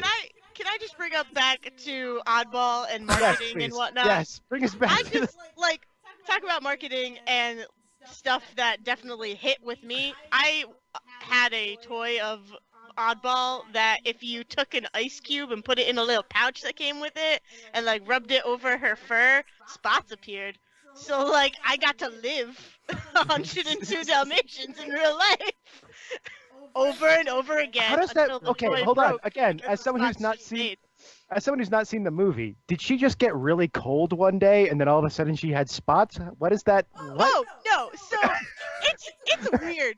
So the whole movie, like, also early bullying against dogs because they call her Oddball. It's just Rudolph the Red-Nosed Reindeer, but with Dalmatians. It's the That's ugly all it duckling, is. But with Dalmatians. It's like the whole movie she's just a white puppy, and they're going around and she like is very clumsy and the oddball out. Hence Sounds the like name. the best dog ever. But anyway. Yeah, right? She's adorable. So then at the end of the movie, they fall down I want to say like I don't know, a trash chute or something, and all the puppies get dirty. So they're all cleaning them off, and all of a sudden they get to Oddball, and they start to dry off her fur and everything. And the woman, the love interest, is like, The scratch, is like, feeling. she's like rubbing like really hard on one of the spots, and she's like, this is so weird, this one won't come out. And then She pulled a Lady notices- Macbeth on this dog. Spoilers. Spoilers for 102 for 102 Dalmatians. Dalmatians, We should have by the said way. that. You should This is already the end know of what the you're film. getting into. You should already know what you're getting into. There will be spoilers on this show. Oh, man. But Yeah. so then all of a sudden they're like looking at her body and more spots start to appear, and it's just like, what? This okay. Fantastic. Yeah. So Fantastic. that's how it happens, and then end of movie. And she's no longer an oddball because she has her spots now. So Now they like have to they have change to her name. redeem her, and it's all. I have to That's call the not Kennel Club. That's That's- a lot of paperwork. She has forever mistaken identity for the rest of her life. Canine Crunchies. So yeah, we watched 101 Dalmatians, and that led. This was a good conversation. Zach, I can't believe you didn't know that it was written by John Hughes and a novel. No, I've never heard that before. I had Also- no idea. Also, on 101 Dalmatians, I really appreciate that. Like the most of the movie is just animal stuff. Mhm. Like there's a lot. it's really nice that there's no And not- humans And not talking animal stuff. and not talking animal Like, stuff. that's interesting, like, because you were talking about, like, Babe era. So they could have very easily been like, we're doing this live action, but But let's The get those dogs a talking. exactly. Let's get John And- Travolta and Kirstie Alley in here and get Oh, those God. dogs a talking. Oh, so this time they're the dogs talking? Wait, The dogs who aren't plays voiced by Kirstie Alley and Oh, John I thought it was Travolta. both. I thought they voiced. They do dogs the and babbies. No, I thought they did both. No, Do they the not do both? babies are Roseanne Barr and Bruce Willis. Oh, that's right. They're not the babbies. They're the moms. They're the parents. John Travolta and Yeah. Kirstie Alley are the I parents. was under the impression that they did both the parents and the babies. And It's then the not dogs. Peter fucking Pan, Zach. I don't know. It's not a I didn't dual think role. I didn't think they wanted to pay extra people, so I thought they just It'd be made them all beautiful, it play was. all of the people. No, but like talk about the emotion that they could get on these dogs. There was a point where I started crying because Pongo, like the puppies are starting to be born, and it goes to Pongo's face, and he is just so happy, and I'm in tears. I think Michael I'm Keaton just would have been a tears. good Pongo. I would Yeah. have loved if That that would be so freaking good. Wouldn't that be the best Pongo of the 1990s? Oh my too? God. Oh my god! Especially if he did Beetlejuice voice as Pongo. Let that wizard kid go. Oh, Come on, God. Perdita. So this would not be a special episode of the Say Report, Devin, if I didn't have a quiz in front of me. Oh thank my God. You God. have no idea how much I wanted this to happen. Okay. I mean, okay, As so here's someone the who's thing. been a fan of this show since Already. the first episode, As somebody that fails a lot at these quizzes, I decided it wasn't going to be a quiz with right or wrong answers. Oh, that's not fun. you. Da, da, da, da, da. I what is it, appreciate BuzzFeed? that. Is it a BuzzFeed quiz? season? No. Cool. I scoured the internet. Literally spent like 15 minutes all over the internet. Putting together 5 questions that you should always ask your partner, according to the LDS Church. So here we go. What is the LDS Church? Latter-day Saint? Oh, thank you. The Mormon. Oh, that's right. Sejin's a Mormon now. You guys, remember that time in season 2 where Sejin became a Mormon? I literally, by the way, I live up the street from. No, wait, those are Jehovah's Witnesses. Never mind. Sorry. Very Moving on. different. Very Yeah, I know different. they're very different. I forgot. No, but here's the thing: is like so these are questions from a Mormon dating site, but it's one of the more risque ones. So they allow things like drinking and smoking. Oh my God! yeah. I was about Do to. I have ask- to wear the special underwear? If you're gonna answer these questions, yes, no, no, like that's the kind of stuff that they're like. It's for people that are. What's the best way to put this? You know how there are people in the world that are Jewish, but they are not religiously Jewish. Like Yeah. that's not. Yeah. Well, I mean, we're getting to a point with Mormonism in its rather young age as a religion, where there's a lot of people that are going to end up identifying as Mormon their whole life because it is a lifestyle, but are because not they going were to be born in considered. Utah, but then they moved away. I mean, essentially, that's how it's going to start. So this is the kind of place that this was. This is specifically for that kind, and there were some questions on there that were really funny to me. So these all come from there. So here we go. I'm gonna just ask all of you guys this, and this is I was just gonna get say, to know are your we Say gonna just kind of Reporter. go down the line? Yeah, and no, have it's to- just 5 okay. questions, so it's just like a getting to know you type of thing. And I thought this would be really good on our 100th episode for us Hold to on, all I need finally to finish get my know each beer other. for this. That's my first risque. That's my first risque Mormon Oh, question. Yeah, there you go. First Um, Mormon It was the Sam Adams, by the way, for my family. I bought Sam Adams for my family while I drank through this podcast. Aw, We Mom love and you, Dad. Zach. All right, guys. Question number 1: boxed wine, bottled wine, or no wine? boxed wine. Wait, hold on. How cheap is the bottled wine? Well, how cheap is the boxed wine? Because there's some boxed wines out here that are like $30-something, and I'm like, That's- that's not the point of that's boxed your- wine, guys. That's your John Smith tax. Guys, oh god, guys, you Dum don't dum even dum know. dum dum.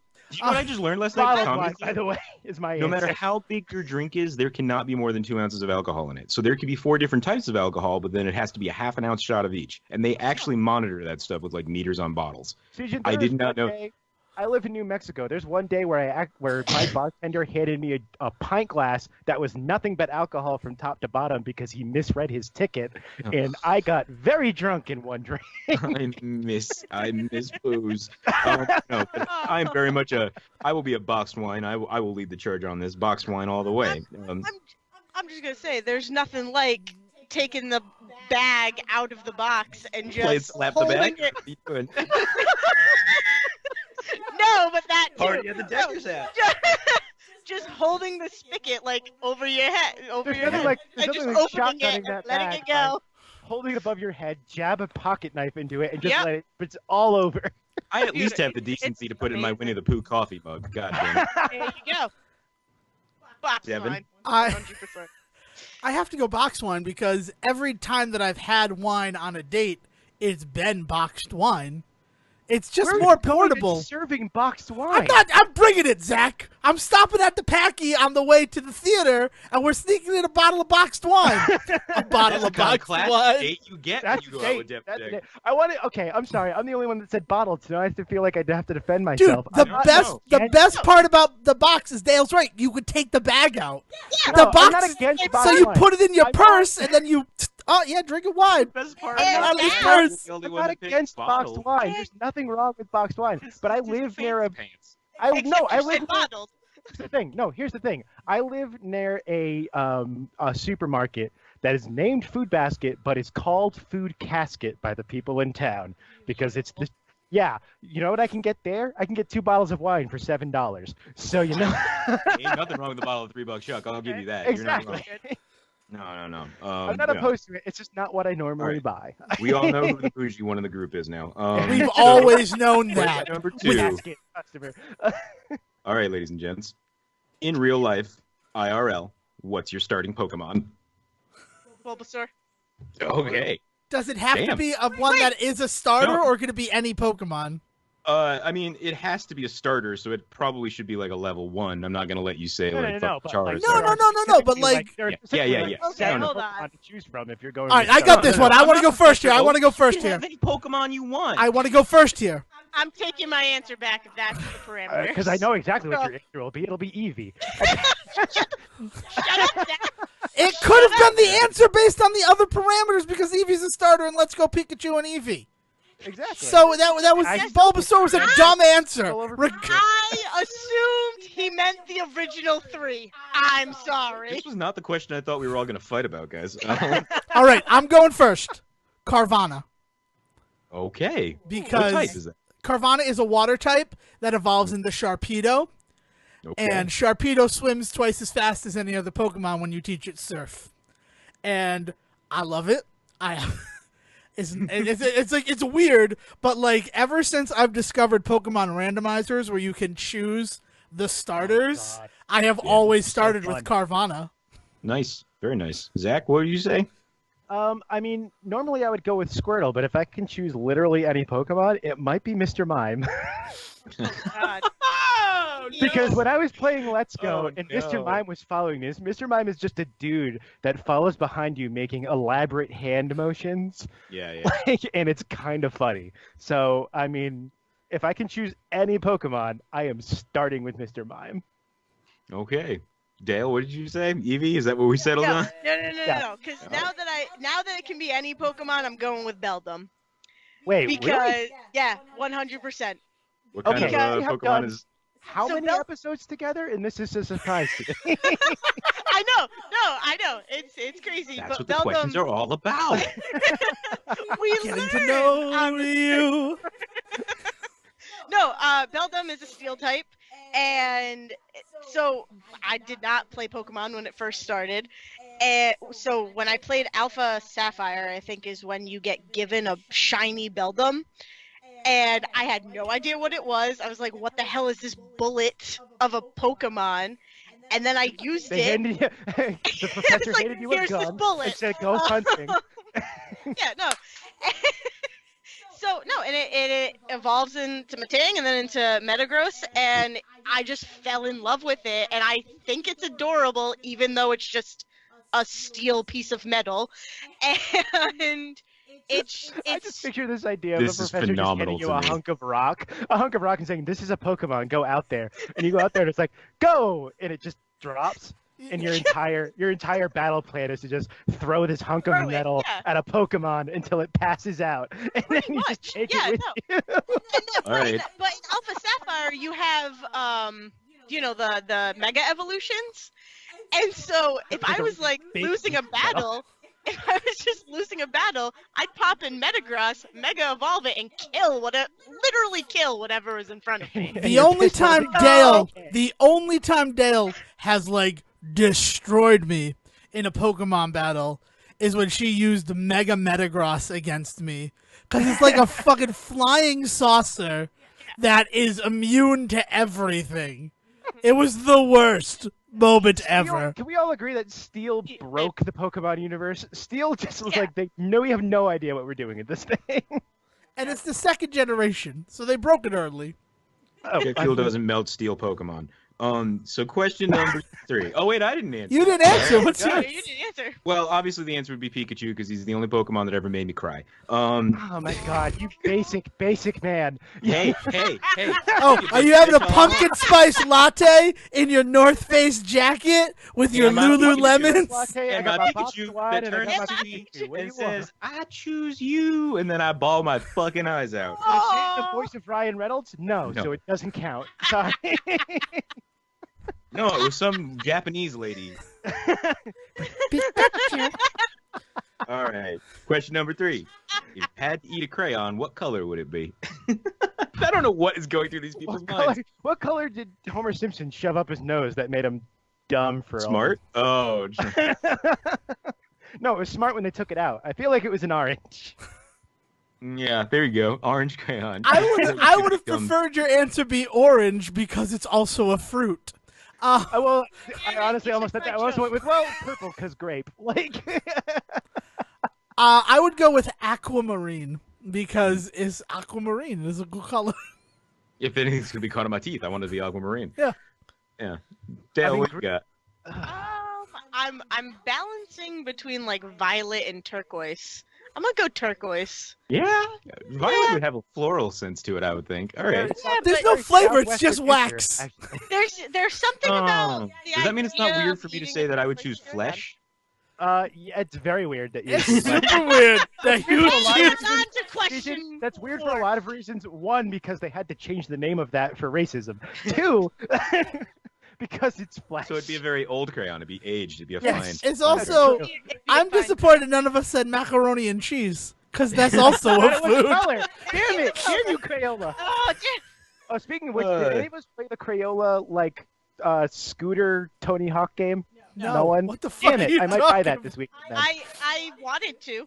I might look into it. That sounds we were in the awesome. art That does school sound pretty because I cool. green's my favorite color, and also green is the color of actual food. So is orange and purple. Now that I think about it, I'm going with green though. Green Oh, is can my I change my answer to pink? Is my favorite color. Oh, Pink. God. I mean, I CJ, was move on. gonna say- CJ, move on. I was gonna say green Hold because the it's my ripcord. favorite color. This question, I want you all to Hey, know. is it really? Hold on. Go back. Dale, is it really your Is High green fi- my favorite friend- color? Yes. oh, co-host high five? Woo! Yeah. Anyway. I don't know want who you all I to know I before I felt ask you like- this question. Before I ask you this next question, this was a real question that was on this website Oh, that was dear meant to God. be asking people that you wanted to get to know really well. Were This the is others question not? 4, right? No, they all were. But when I ask you this one, you're going to say, no, it wasn't. And I Ooh. promise you it was. There's no way Mormons would think about this. I'm sitting If- down. If a transformer gets killed in battle, is that Hold a car on. insurance claim or a life insurance claim? Hold on. All right, everybody shut up. Everybody shut up. I need to- Everybody shut up. Sejin, you have the floor again. Read that question one more time. No one laughed. Transformer- Everybody shut up. If a transformer gets killed in battle, is that a car insurance claim or a life insurance claim? Life insurance because I believe in robot autonomy. I'm a Data fan. I'm a Bender fan. Life begins at like- the first fill up. Yep. Life begins at the spark. The all spark. The Allspark. I'd have to agree. Once you give them personalities, like Right? They're sentient, right? Like, Yeah. think Hey, you I guys. think this is supposed they're to be a only question they're about only abortion. because I totally Whoa! get that. no, hold on. We can. That's an off mic What just question. happened? Here's the thing. Here's the thing. They're only look like vehicles because that's on this planet what they combine with. They could go to any other planet and combine with other things and transform into them. They're only cars because we have cars that they combined with. Right. That's why They there's don't also, combine. like, They just they copy. I know. Yeah, I know. It was the easiest Thank you, word. Dayle. Adoption versus abortion. What are we talking about here? All right.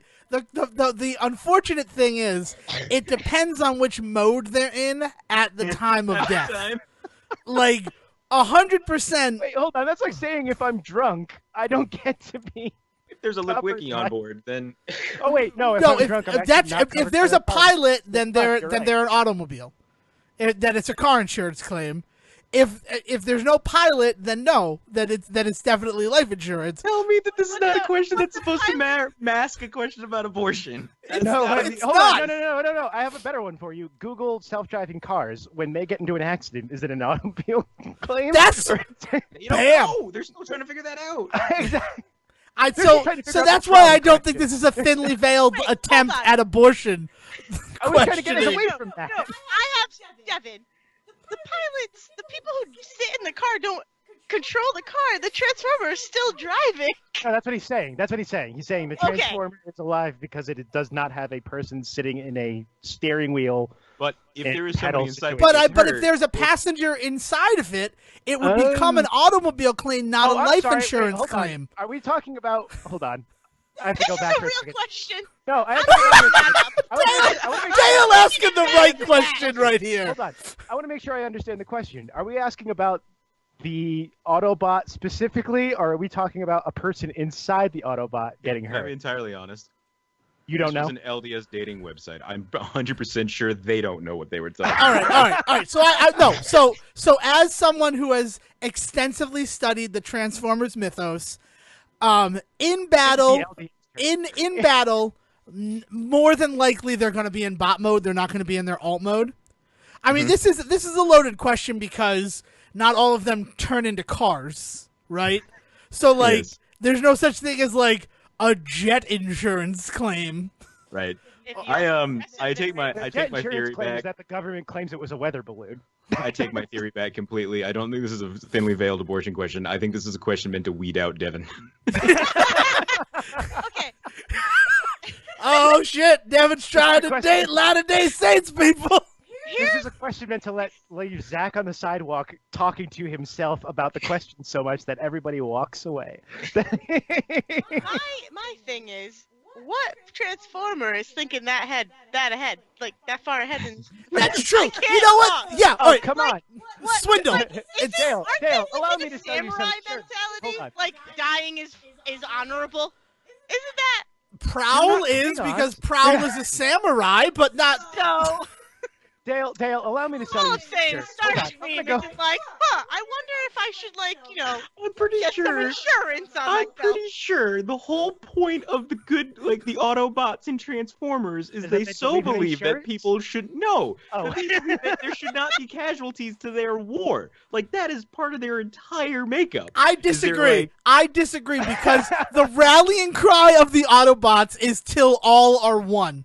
They want to melt down all Transformers into one single Transformers. amorphous blob. They're not humans. So they're Transformer They go out Nazis? of their Hold way on. to protect humans. Right, because their war came to our world, and that's not fair. Right. That's my point. is Wait, I wait, think wait, they wait, should wait, have wait. insurance. Wait. So who's dying? Who's dying in the question? A That's human? what I wanted Who's to getting know. the money? Who's getting the money? Yeah, that's the other thing. Like, is Cybertron This is getting the money? Optimus Prime gets a Is it very going sad to the phone call society? today. This is the question I thought we were all going to fight on, by the way. Because it's a bad question. It's For not like, so much fighting as it is a philosophical debate on what the hell the question's about. they come from a planet at war. They come from a planet at war. Now, so here's like the real thing that we need to look at. Can a soldier in our military get life insurance? I have no idea. None I of us don't are know. enlisted. Devin. Thank you, Now Zach. you're asking deep Now, hold questions. on. But that's the thing, because I would imagine, like, because they go through all the parameters, you're pretty fucking high risk if you're a soldier Yeah. and you're I bet you deployed. could, but you'd have to pay up the certain nose, families, right? I'm pretty certain the families of a soldier that dies get some sort of regular But payout. that That's a comes good from the one. military. That comes from the military. Right. That is different than insurance. Insurance is a separate thing that Right. you purchase. But The problem with the this point question is you that wouldn't- you the wouldn't need Deckers come from an insurance. and insurance also, company. not to get real, not to get too real, but the Army and the Air Force and the Navy all have like a bank to do this stuff, so it's essentially an insurance payout. Like, what is the difference between that and a regular insurance payout? Well, because we're calling it insurance. By Yeah. saying That's like necessarily what it is, right? Like, it's all Yeah. words. But, Some but words, that's man. the thing. Oh man, no, it's because we're calling it insurance, and we're asking about what you're making the claim, right? So Optimus Prime, he's in battle, and who's a Transformer nobody really likes? I like Skids. Crossfire, right? Fuck Crossfire. He's just Skids in silver, and Crossfire dies, and that's sad. But then like, there's no insurance. Like the only person who could be selling life insurance to Cybertronians is Swindle. It does. Wait, is Cybertron a capitalist society? We I need to just know want this. to know Does how Cybertron Turturro even have an idea of claims what being insurance peed is? on. That's all I need to know. How does John Turturro claim car piss on an insurance claim? That would be an automobile accident. Sejin, why did you have to remind me that that's a thing that happens? All right, everybody. Through lines. Let's wrap That's this why. one up. I There's think one more question, right? Can we please move Yeah. on? Oh wait. Okay. Everybody Here's the- answer. I mean, so I'll stick. I would want to stick with whatever mode they're in, but in battle, there's like a 99% chance that they're in their bot mode. So I'd have to go life insurance. Dale? life insurance. Also life insurance. 100%. I think it's life insurance. Congratulations. We So- all want robot best friends. We all agree. I love that we just fought about this and That what it wasn't even a meant, fight. but we all I had love that. we all fought the question. This was Yeah, player that's what it versus was. environment. It was a family effort to fight This the was question. destiny. This was destiny against this question. Nice. Oh my god. What's that last question, Sujin? All right, fellow guardians. Oh, God. Are Can I you skip the secure in your story? relationship with Christ, or do you need your host companion? I Is this a fucking Doctor love you. So what Sejin did when he searched and exhausted the internet was type into Google host Host companion.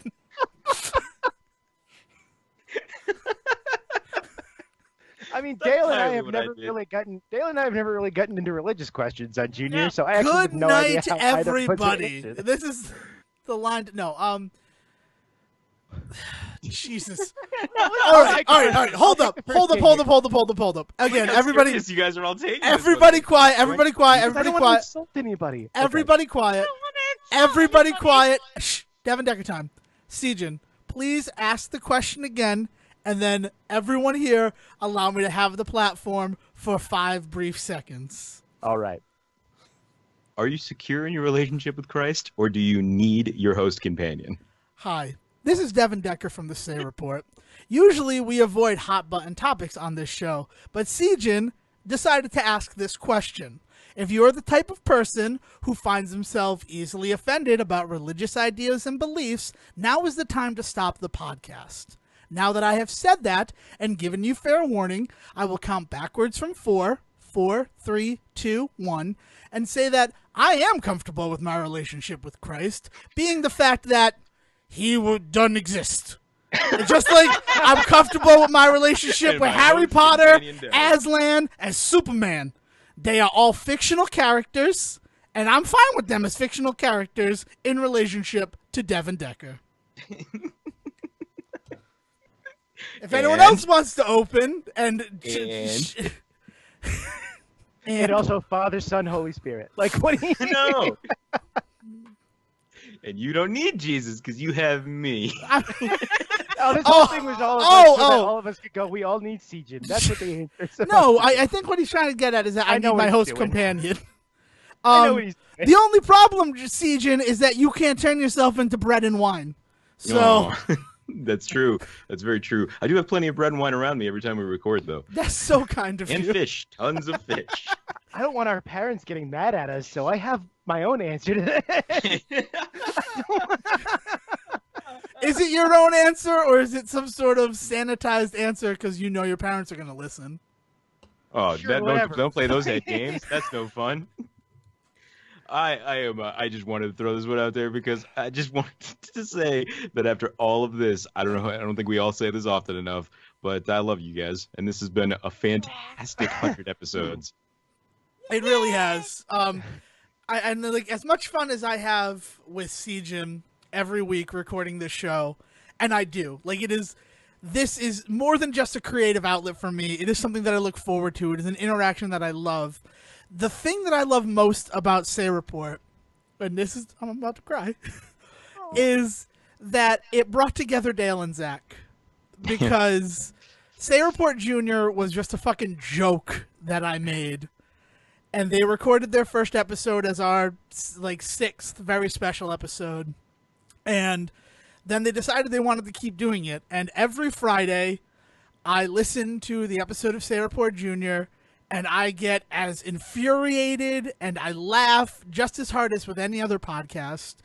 You guys transcend being my sibling and my friend's sibling to become a force of entertainment for me. And that being said, Zack, you're fucking wrong about Deborah messing. Am I wrong about Deborah? Wait, hold on. Wait, where am I wrong about Deborah? I don't know, Zack. Because I don't remember what I said. No, you didn't, because it was a hot topic episode. Like, I don't remember anything I said on our Hot Topic episode. Oh God, I don't either. I I haven't just listened posted yet. it. Is she not from East Providence? Is that what it is? Yeah, Is she's she not from East Providence. I mean, she may have been born in East Providence and then moves to East Greenwich, which is what Okay. you read. Well- But the reason that I say this is because I worked with people in theater in this state who attended high school with her. Okay, in East I'm sorry. I'm Greenwich. going with what I was told. I was going with those. Here's the other answer. Okay, I'm sorry. Here's the other answer. The other thing is that it also says that East Greenwich is outside Providence. It is. I don't know where East Greenwich is, so I just like. The moral of the story. Is that Zack in should be allowed- It's not in Providence. I'll give him that. Right now, you two are outside Providence. Oh That's God. true. And so are we. Outside Providence also came out in 1999. by Yes, thank you. I'm real happy you picked it up. Real. the way. Dayle, do you have anything to say? Because I also have something to say. About Sort of. what? I'm winging it. These two idiots. What are you? Oh. The whole endeavor. The The whole Favorite Report family. Oh Yeah. no, I Moving am away very, from my ridiculousness. No, I agree. Like this whole podcast endeavor that we've gone down and adventure that we've gone on, like it gives me something forward to Look. look. Thank you. It gives me something to look forward to. And like there are times where I'll do something and I'm like, I need to talk about this with Zack. I need to put it on a public forum. And no, it's cool to like, I've known Siegen and Devon's relationship my entire life pretty much. And it's funny and cool that now we're able to have a friendship, and it's, podcast, the internet is cool in that it can bring people together, even if we've maybe met one other time. Yeah. So no, I'm very happy, and and I think these two, like I'm pointing at them and looking at them. No, I thank Devon and Siegen for making those jokes and for putting it into the ether and giving us that special episode, because it has been a fun time and I'm very happy with it. So. But something tells me that Siegen and I will not be invited to your 100th episode. Only no, because we're absolutely really not. only because we're really bad at counting. We'll be invited to our like 132nd episode when we go, this is episode 26, right? That we're on? I can't remember. Yeah, and I'll also, I mean, again, I'm going to echo a lot of what everyone else has said. This has been like just a beautiful thing in my life, even for just 8 months, because we started in February. Yeah, I think so. I think our special episodes in February, and then we started in March. And then I had the very dumb idea that this would only be every 2 weeks. And then after the third episode, I was like, we need to talk every week. There's just too much. There's too much, and we forget about stuff. So yeah, Siegen or Devon, remind me, what year did Serowik start? Was it 17? Right? It wasn't 16. 2017. No, Was it? 2016? Are we No, going into our I third thought year? it was January 17. It might, Right? yeah, it was January 17th. That's correct. Okay. Because we've been 18, going for a 19. year. Yeah. Okay, so I'm gonna get super real here for a second. Oh, jeez. Not like depressing real, but like I'm gonna get real here for a second. In the end of 2016 is Season. You'll remember this when we talked on the phone. I came out as bisexual. I mean, came out to the world. I had known for many years, but and so it was a very weird time in my life. And I remember at the beginning of 2017, Sejan sending me a text message that was just like, "Hey, Devon and I started a podcast. You might want to listen." And podcasting is very much my main mode. Like I was a big talk radio NPR person in college and somehow transitioned to podcast at some point. But so when Sejan was like, "Hey, I've got a podcast," I was like, "This is great." Because I don't get to, Sejan moved to Ohio many years ago, but was still within like a day's drive. I moved to New Mexico 5 or almost 6 years ago now, maybe even 6 years now. And so I've been very far away from my family, only seeing them once a year or so. And so that coming out was very scary for me. And so Sejan being like, "Oh, by the way, you get to hear me and Devon talk like you remember in high school and college," week after week was like a very comforting thing to me. Yeah, exactly. I mean, that's what this is all about, man. It was a very comforting thing to me. And so when Devon was like, "Hey, do you and Dayle want to try this?" I was like, "Sure, why not?" My favorite part about that being, "Do you want to try this?" And then 2 months later being like, "Are you ready for this?" And it's like, "Ready for what?" Which is our whole scheduling process. Apparently, it's a common thing.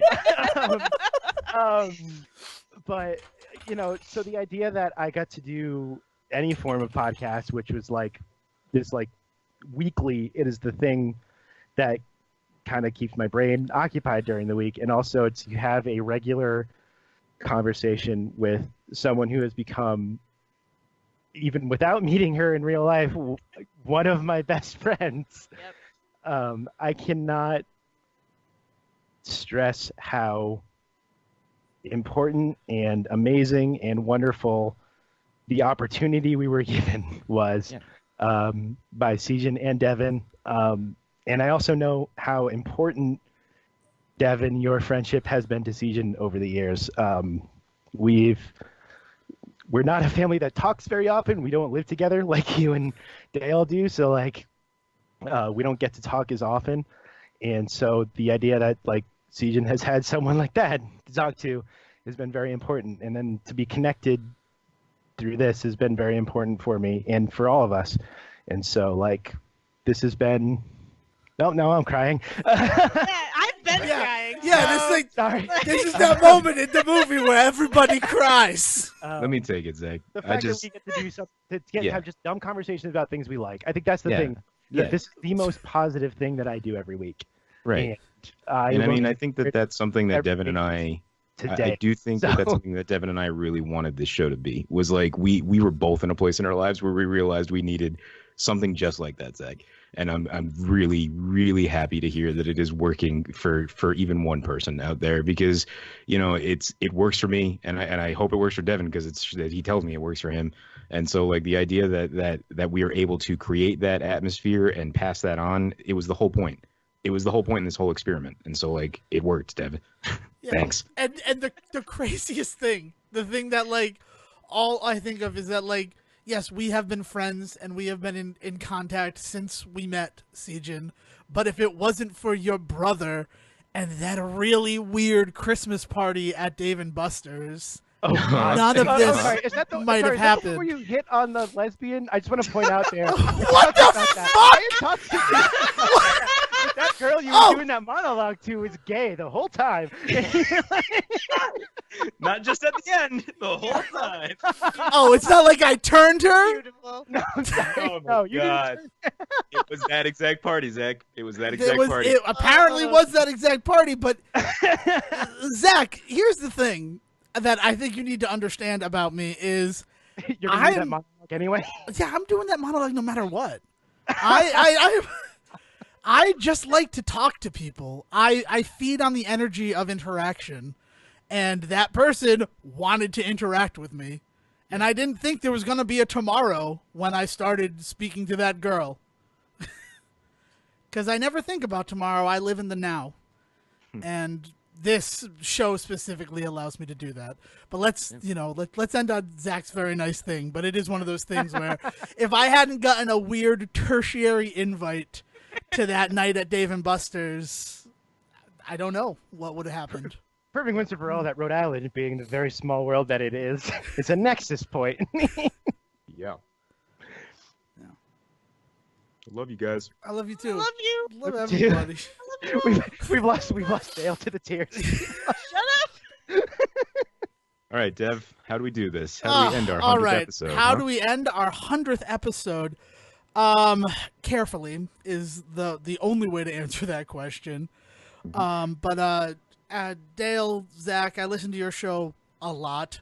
If you guys want to do your usual send off, and then if it'd be all right if I could kick you guys so that Siege and I could just have the room to finish our thing up. So Yeah, that's fine. Absolutely, Dale. Would you like to take the beginning of it, or would you like me to do whatever crazy thing we somehow came up with?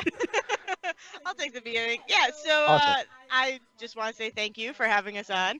And if you would like to listen to Zach and I, talk about this dumb shit that we talk about. It's a lot of Drop Dead Gorgeous. I'm sorry. Yeah. And a lot of SpongeBob, and a lot of And Pokemon, SpongeBob, and a lot Pokemon, of like, video games. really anything like that we do that week. No, you can find us. We are on Twitter at Serowik Jr. We also are on YouTube at Serowik Jr. And you can follow each of us individually on Twitter, whereas I am at blah, blah, blah. That's a lot of it too. I'm at Dale's Brain on Twitter. Do you want to spell it because we're not with our usual That's audience? true. Whatever Yeah. audience that is? Yeah. That's true. So it's at Dale's Brain, DAYLESBRAIN. You almost spelled it Dale's Brian. I heard I you. did. Yep. That's okay, Yep. because now I have to spell at Zerwisky, which is where you can find me. A really bad Polish joke that I'm now stuck with as a brand. It is at ZERWISKI. I remembered. Okay. Yay. And I believe we somewhere along the line came up with. Oh, first sign off is we are Say Report Junior, the podcast you should be listening to, subscribe to, and downloading every week. And there's one other thing we say, Dale. Yeah, and that is we should all go get ice cream. Now kick us off the call. Peace. well, damn. That was great, and it's nice. It's nice to know that, one person, right? There's only like 4 or 5 moments, and it's nice to know that you affect just one person. So that was awesome, and I mean I love you too. Like straight out, I'm gonna say it straight to you while it's just you and me here, Siegen. I love you, man, and I thank you so much for this, because when you found me at Dave & Buster's, I was spiraling like real bad because I didn't have anything creative to do, and you brought that to me. Well, believe me, man, we were in that same boat. Yeah, together. no, I You just think didn't realize it. we drank Narragansett beers at the weird middle bar of Dave & Buster's. Yeah, the lower bar, like not even. Yeah. Oh and man. it was like, wow, look at this commiseration that is happening here at the happiest place in Rhode Island. So everybody, thank you so much for listening to this 100th episode. Thank you for listening to the 100 episodes that came before it, and hopefully thank you for listening to the 100 or more episodes that come afterwards. Yeah, and we very distinctly did not count special episodes in this. So like, Devon and I have spent a lot of time together over the last 2 years putting this show together, and it has been none of it has been a chore. There's never been a moment where this show has been the problem of my day. Yes, and so, there's even like moments where I'm like, I have to do the show. What am I going to talk about? And those are my favorite moments, because that's when I get to dig deep down into my hippocampus and come out with the really, really crazy stuff. And that's why I know this was going to be like short and sweet. I need to finally get my theory about Beauty and the Beast out there. And there is no better place than right now. at the end of the 100th episode. I think that Lumiere sees Belle and instantly falls in love. And that is why he works to manipulate her to fall in love with his master so that he can become human again and one day rail Belle. I think that Lumiere is a devious French genius. Oh no! And I dare you to watch that movie with this thought in your head any other way now. and not unsee it, because it's like, oh god, because it's weird. It's like, why is he so invested in this? Right? Years and years have gone by. Jesus. And it's like, yeah, ooh, look at this Belle. This beauty. This is the one. This is the one. This is the one I try. Oh god. Yeah. So that's sorry to end on like that note, but it's something that like I was just driving to work and I'm like, man, I could make Lumiere a bastard. Devon, if we didn't, this wouldn't be the Say Report. It wouldn't be the Say Report. You are correct. So thanks to everybody who came out. Jeff talking about the Golden Globes. Can't wait to see how that turns out. Zack and Dayle from Say Report Jr. They're releasing new episodes every Wednesday, and you should be listening, downloading, and subscribing every week. I think I messed that up, but it's great. The stuff that they say, it's fun. It's crazy. Like, you listen to Say Report to see what 13 years of friendship translates to, and you listen to Say Report Jr. to see what 13 minutes of friendship can be. Yeah. And the thing is that if you approach anything with positivity, it can be pretty positive. So until next time, if you want to yell at me about anything that I said, and I said plenty of things that you can yell at me about, you can find me on Twitter at Devon D. Decker. Hey, you can find me at Siege vs. the World and, drop whatever nonsense you want on me. I love that Twitter nonsense. Twitter nonsense, baby. So, for the 100th time, William, please bring us home. Thank you for listening to the Say Report with your host Devon Decker and Stephen Serowik. Please follow the guys on Twitter and Facebook by searching for The Say Report, and you can always subscribe on your podcast channel so this is delivered straight to you and you can enjoy it every week. With apologies to your mother, we'll see you next time.